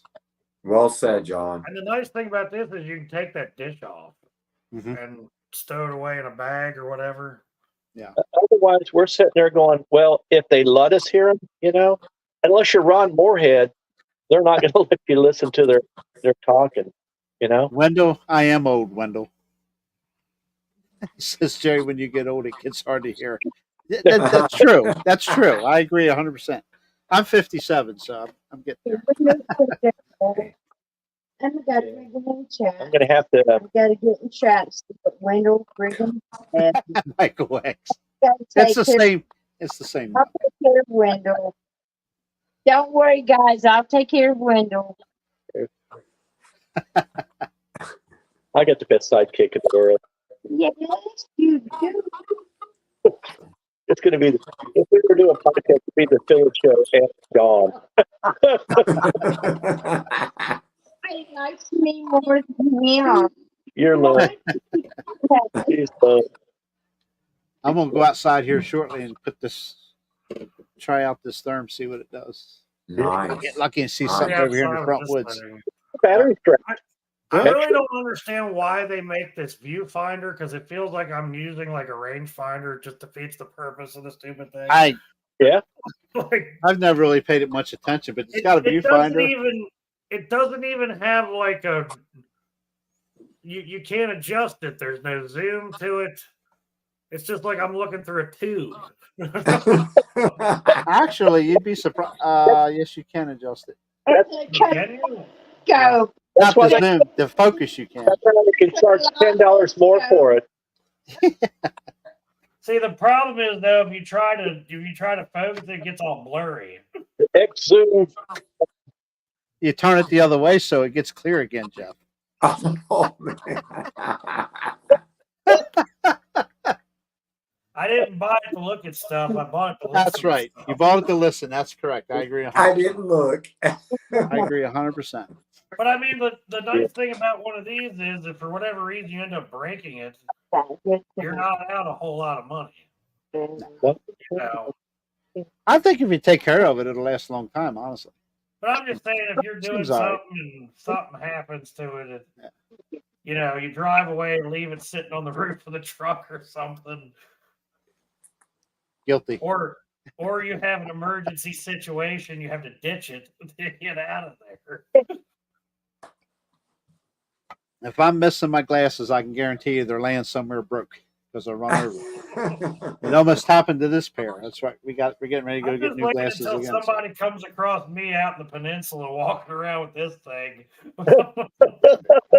What in the? You're looking for aliens. I'm just bird watching. Bird What's watching. up? That'll work.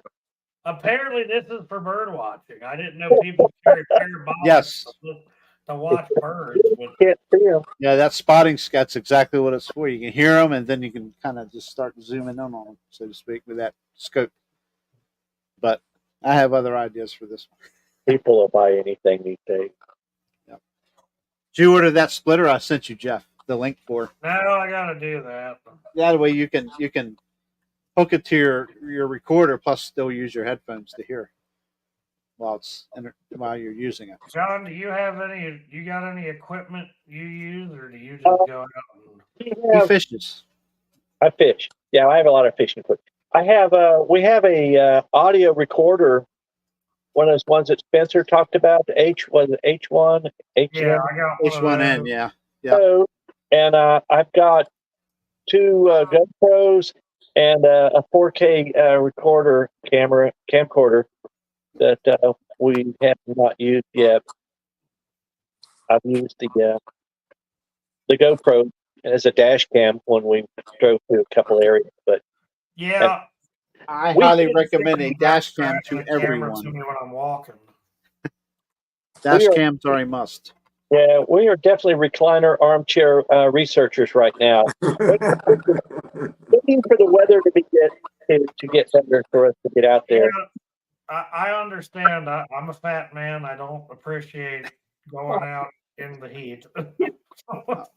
No. I You're spend just enough time in it during the day as it is. Jeff, you're buff, man. You're not fat. You're buff. It's old too people. hot to do shit down here. We're old people. No, I'm telling you, it's 1,000 degrees. We're dying. We're melting down here. You have to wait till 6 o'clock at night to go do the garden. It's been like 101 heating. Wow. Yeah. It was hot here, but Oh my God, we're on the Mississippi Gulf Coast. since the hurricane come up through here, man, it's been nice. Oh wow, yeah. Low, Oh, yeah, it's very been- low humidity finally. Very low It's humidity. been very nice. But we don't want a hurricane. No, When you we had this don't. hurricane storm come your way, it sucked all the moisture out of the air, and we've gone like 2 weeks without a single drop of rain here. No, and John had to water the I've got to water the damn garden every damn day. 2 for $100. Yeah, 2 of the H1Ns I've for been $100. I've been watering my ferns out here on the porch. Those things dry up faster than.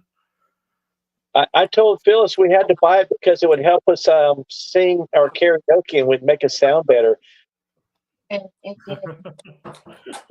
It did. It did. It didn't. It didn't. Son of a gun, it sounded just like we sing. Damn it. Oh well. Hey, Jerry, we got to get him to sing right now, right? Live. What's that now? Sing? I don't care. Sing away. Yes. Play. No, oh no. We are No, we're no. bringing the karaoke machine to the camp out, but I think we're going to use it as a PA Yeah, machine. because the art machines are Greg's better idea. than what they had at LBL. Spencer's got it. That's great. It's a great idea. My wife sings at nursing homes once a week. And we have a whole Oh. setup. We could do like people sing, use it for whatever, play sounds. Yeah, Whatever. they Really? sing next door, and Jerry and I do Bigfoot calls to each other across the pasture. The Girl Scout, that's it. I We think I scared the shit out of the Mexicans the one day while they were working. Yes, Jeff. Send them running. Sorry, 21 people in here. Maybe that's why they don't fix some of the stuff over there. They're staying away from you. Exactly. Okay, John, you're up. Sing it. It's not my turn to sing. We'll start this off. Do Amarillo by We're morning. not singing tonight. We're going to run every 21 people out of the chat now and Yeah, there's think we only- got Yeah, it's shut down. Oh my God, you mentioned singing and we dropped 3 people. no, yeah, but you could use that PF system to, like, Oh dying man. rabbits or Ross something. is at the American Legion. Yeah, American I Legion. kid you not. Oh Lord, We are. Oh Lord. there's Wednesday nights. Oh, God. That's why we can't go out and chase Bigfoot, because we're always too busy singing karaoke at the bars.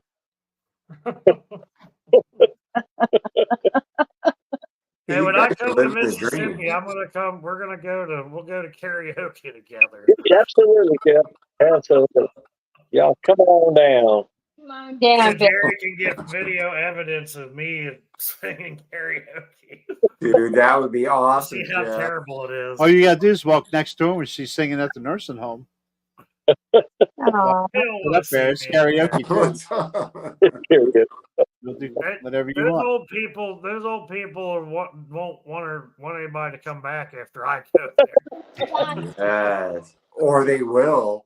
Great. When I was a Girl Scout, me and this girl she could pick a little bit, and we had a 3-man band, and we went to all the Girl Scouts. nursing homes. Girl Scouts. 13-year-old. They were, I was like 10. 10-year-old. I'm sorry. Yeah. They thought we were rock stars. They clapped and we did good stuff. Was They this loved before or it. after the It event? was after the UFO event. All right, UFO was at 10. So the aliens taught her how to Dawn. sing a dance. Dawn.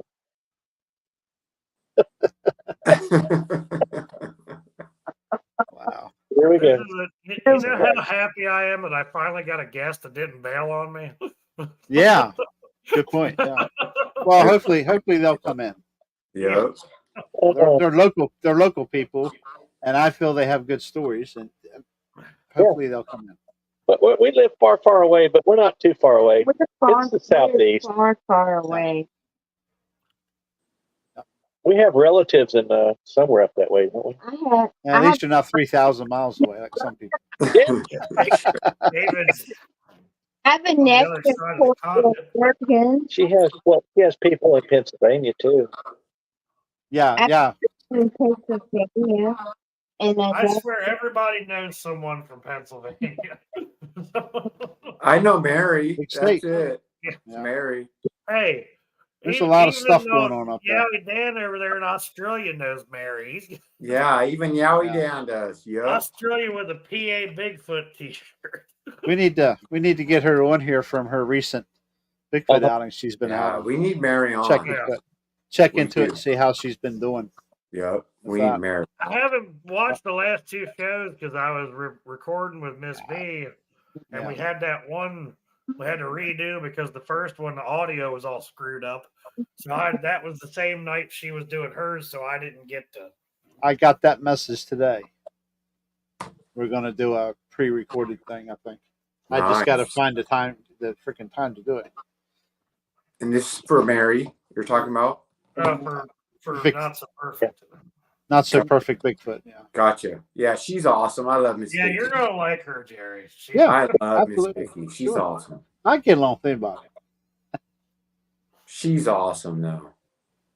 Oh, she texts me all the time. She is hilarious, Dave. She's great. Yep. Michael X was born in Pennsylvania. Cool. I lived there for about 5 years in a good spot, Jeff, up by Normanwood Bridge. Real good spot. Oh yeah, I know. You know what all's up there. You start talking about the there's- Alba Twitch there. Well, I Wow. think I told John last night that's where the rake was. Yes, Yeah. not too far from there. Correct.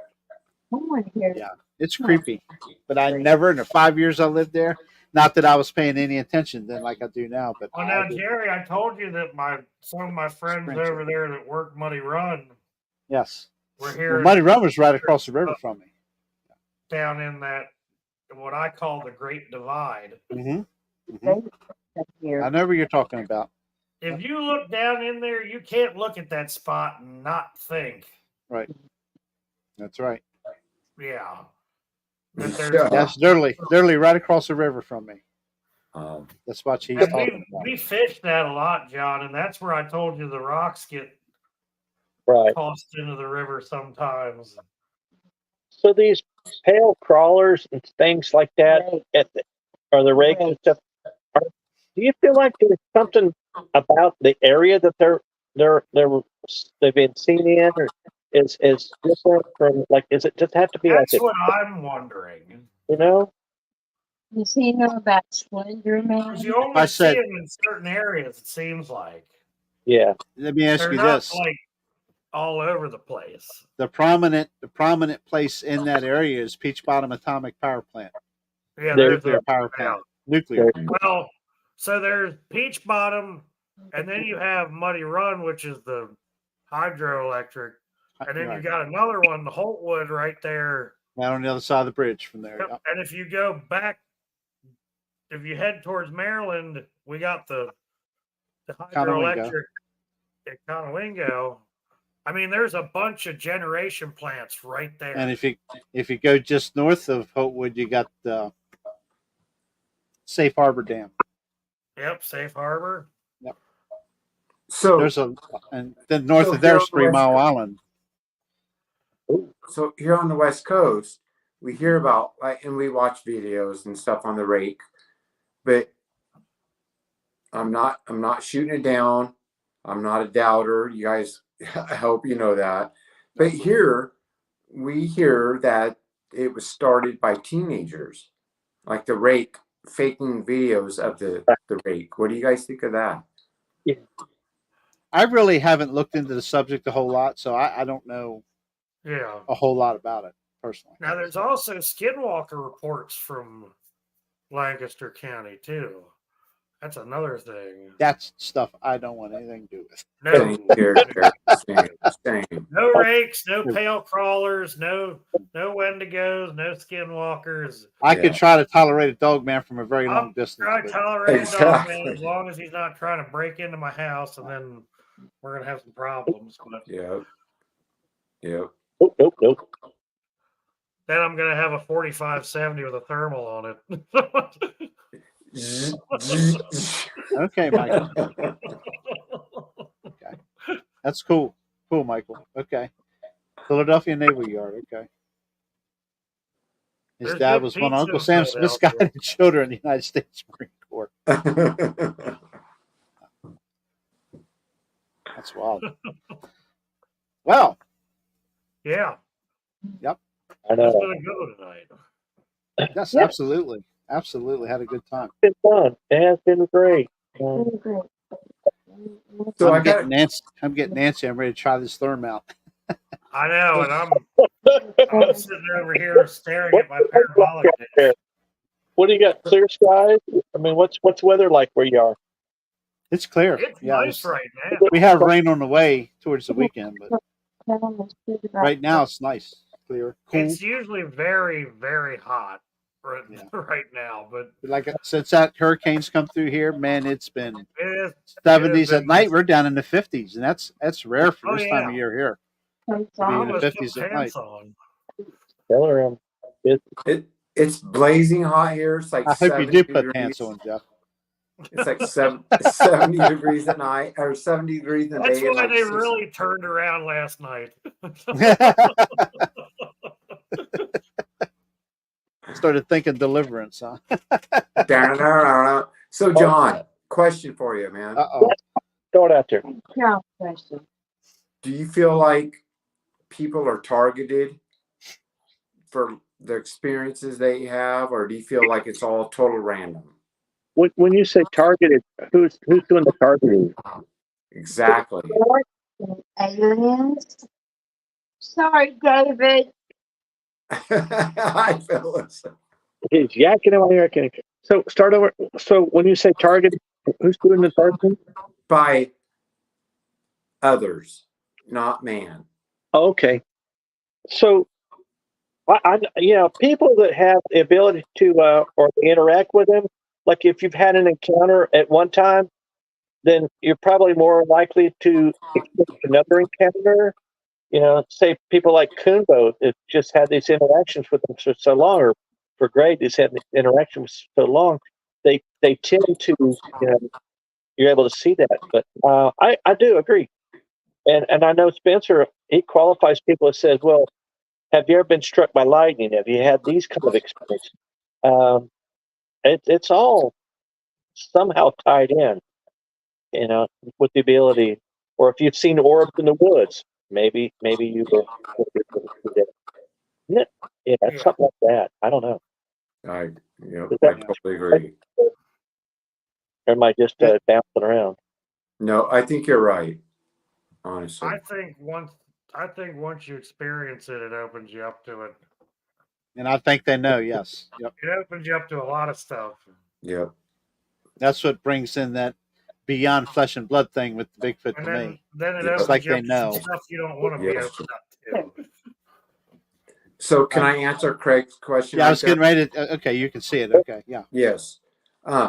So there are reports, but it's more like on the Bigfoot reports around here and UFO type stuff. I've looked into it, but personally, the only person that I know that personally had an experience, she called it a werewolf. I don't know what it was. I wasn't there. It was my niece, and she's like 10, 12 years younger than me.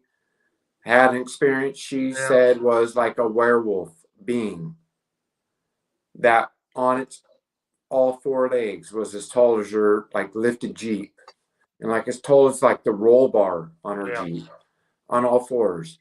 And she literally, River knows this, she literally moved from Northern California to Australia because of that experience. Wow. Yep. Yeah, and then we had to tell her that they're in Australia too. Exactly, Jeff. Yes. Yep. Oh shit. That Cindy, that's my sister right there. Yes. Yep. Yes. It just reminded me when I was a MUFON investigator. We're talking maybe early '90s, before I even heard Dogman before. One of the reports, one of the investigators came to me and said, so I'm taking this report. We're talking about something that's going on. They're driving down the road, and as they're going by, on the side of the road is this person standing there, and it's got a face like a dog. It's got a face like a dog. Oh. What? This is back in the '90s. I never heard, Dogman or things like that. And he said, "What do you think about that?" I said, "I don't know. It could be a screen memory. It could be something. I don't know. But write it down. One day we'll figure it out." Yeah. So apparently they might have been a Dogman. It's one of those things where you have so many experiences throughout your life, and you don't even know that what you're experiencing is something that it's whatever it is, and now it comes to light, and you're like, oh wow, there's something to it. Yep. Yeah. And that was just something I wanted to share. It popped up in my head. We'll have you back on sometime because I'm sure there's more Sure. stuff coming up. Oh, something will happen, I'm sure. Oh yeah. Not that you desire it. But good night, Sharon. Thanks for joining us. It's 4:32 a.m. We're over there. dragging it on. We're gonna start. Pumpkins are gonna start appearing. I know. What It's hard to plant pumpkins. I don't know.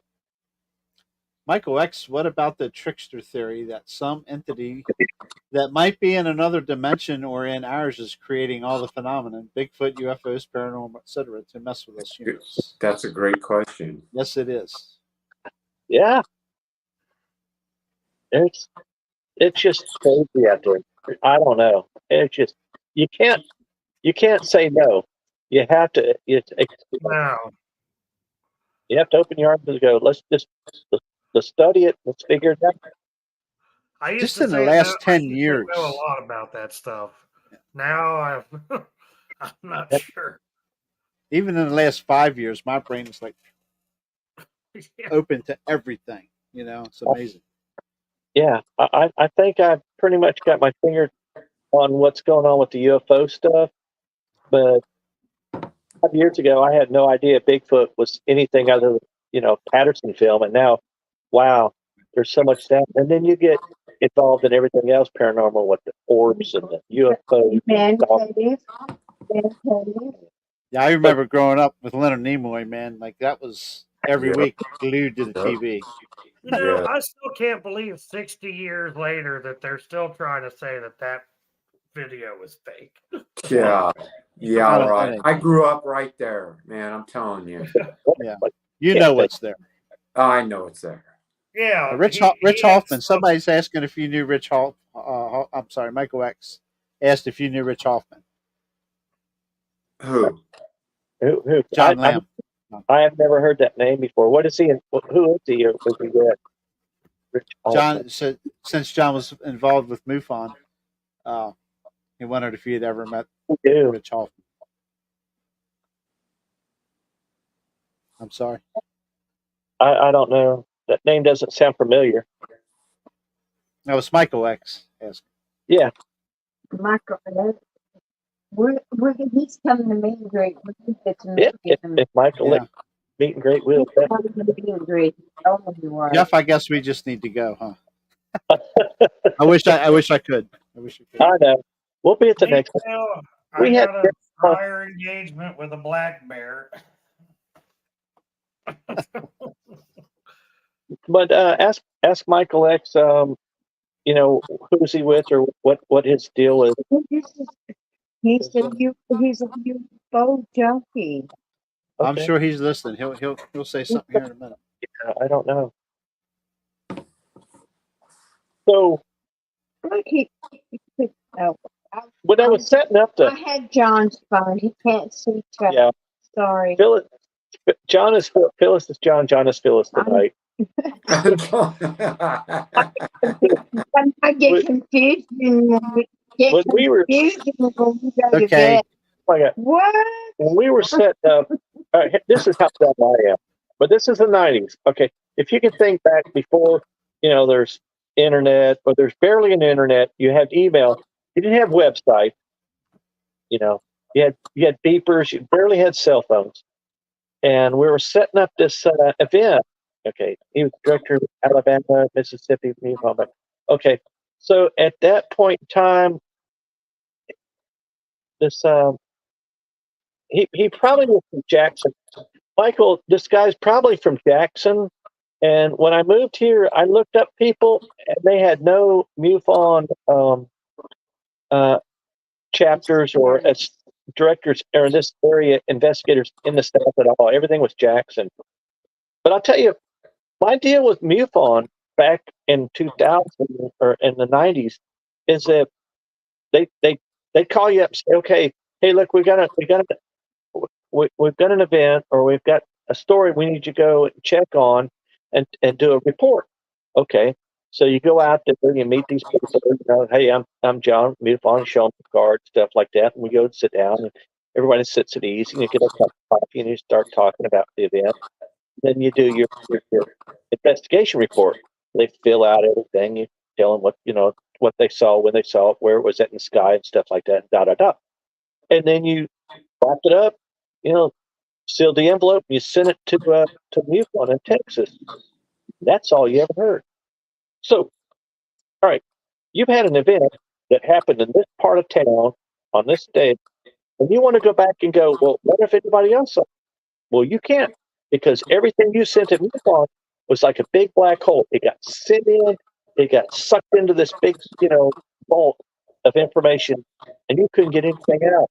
And I said, well, I can't be an investigator if I can't look up the information and find out if anybody else saw it. Was there any other events in this area? Now, this is back in the early 1990s. Things have changed. You can pull up everything now. But I said, you know what? You can have my investigator's card. Here you go. Put that out. I said, because you're not doing me anything, and I can't help you. All I'm doing is running around taking reports and sending to this black hole. in Texas, and nothing's happened with it. So I was mad. So that's how I got out of MUFON. So anyway, when I came to here, things have changed, and their director has changed over, thank God, the issues they and stuff. But I have never got back into MUFON. But I did. I've never met. I didn't know who it was, but I did have contact with a lot of people in MUFON in Florida. That's where I was at, Florida. Everything I had was in Florida.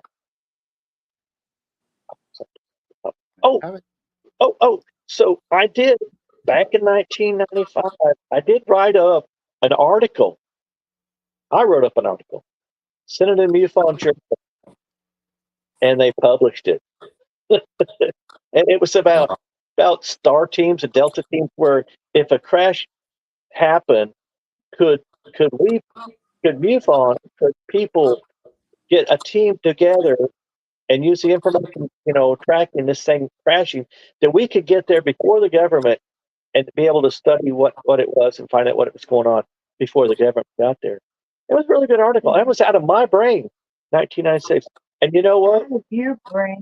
Stanton Friedman, when he was at my birthday party, says, "John, I read your article and I loved it." He sure did. Wow, nice.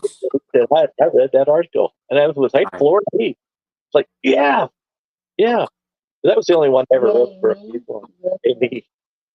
So, but Jeff, I wanted to start a Delta team. And you know what?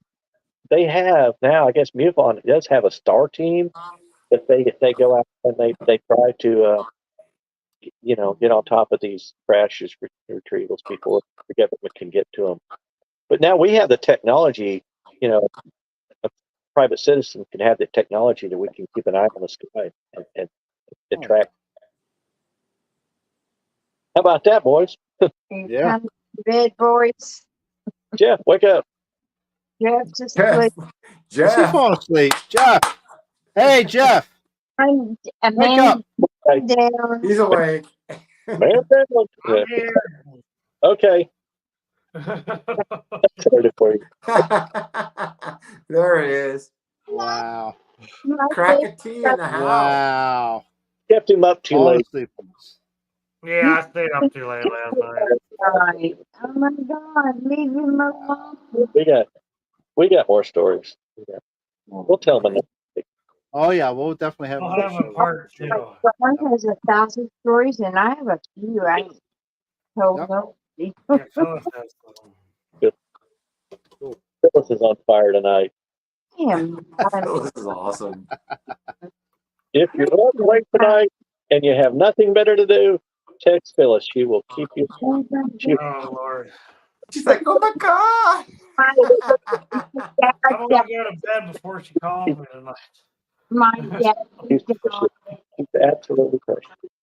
is falling off today. So stop.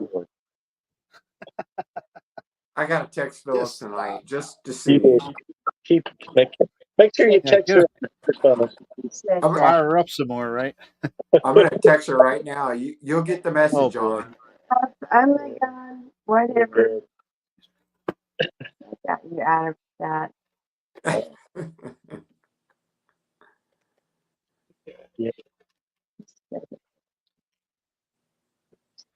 All right. I'm gonna call it a wrap if that's all right. Jess fell asleep again, so Yeah. Yes. hear him snoring yet? Is he snoring yet? He's not useful. Maybe. Maybe. Everybody see this? Look, there goes the head. He's gone. He's gone. Count him down. Count him down. Poor guy. Man down. He's down. He can get up and keep an eye on the property because he's got to keep an eye on the property later. Hey, Yeah. it's all mental. He'll be all right. It's mental. He'll be all right. David, right. It's great being on here with you tonight. Yeah. Jerry, thank you. Absolutely, man. Appreciate you coming on. And Yeah. we'll definitely get you two back on very soon. Yes. Sometime. Yes. When you're ready to tell more stories, let us know. We'll have to go out here and play the woods a little bit and find something for you. Ah, But, I'm sure you got enough to do another show. So Absolutely. we probably do. We'll pop up. Shoot, How old am I? 64 years old. I don't know. How old am I? How old am I? How old you Yeah, are. Art, leave the room open with Jeff sleeping. Let's do this to him. Watch. Are everybody ready? 1, 2, 3. We're ready. Bam! Right there. Cougar. That is awesome. Wow. That's awesome. Hey, he's a hard-working sucker right there. Come on, Mike. No, he just stays up all night. Just Baby. Good night, y'all. Good night. Absolutely. oh, that's awesome. Awesome night. Thank y'all so much. Yeah. We appreciate you coming on. Appreciate everybody in chat. And yeah, perfect. Yeah. Good. Now we got something that really busted him on next week. Nice. Pretty soon his head's going to be hanging off the chair. So Yeah. Jerry, thank you for having me on, man. It's an honor. you bet. John, You're here every week. Every week you can be here. You're absolutely. Here, so. Yep. John, Phyllis, I Yes. love you guys like family. And I'm so glad to freaking see your faces and hear your voices. Thank y'all so much. Nice Absolutely. to really kind of meet you. Fun evening. All right. With that said, see you next Tuesday, 8 p.m. Eastern. Thanks everybody for coming to chat. Like, subscribe, share. It's free, and we appreciate it. Yep. We'll see you Love next y'all. Night. Baby. Bye. See you next week. You're cute.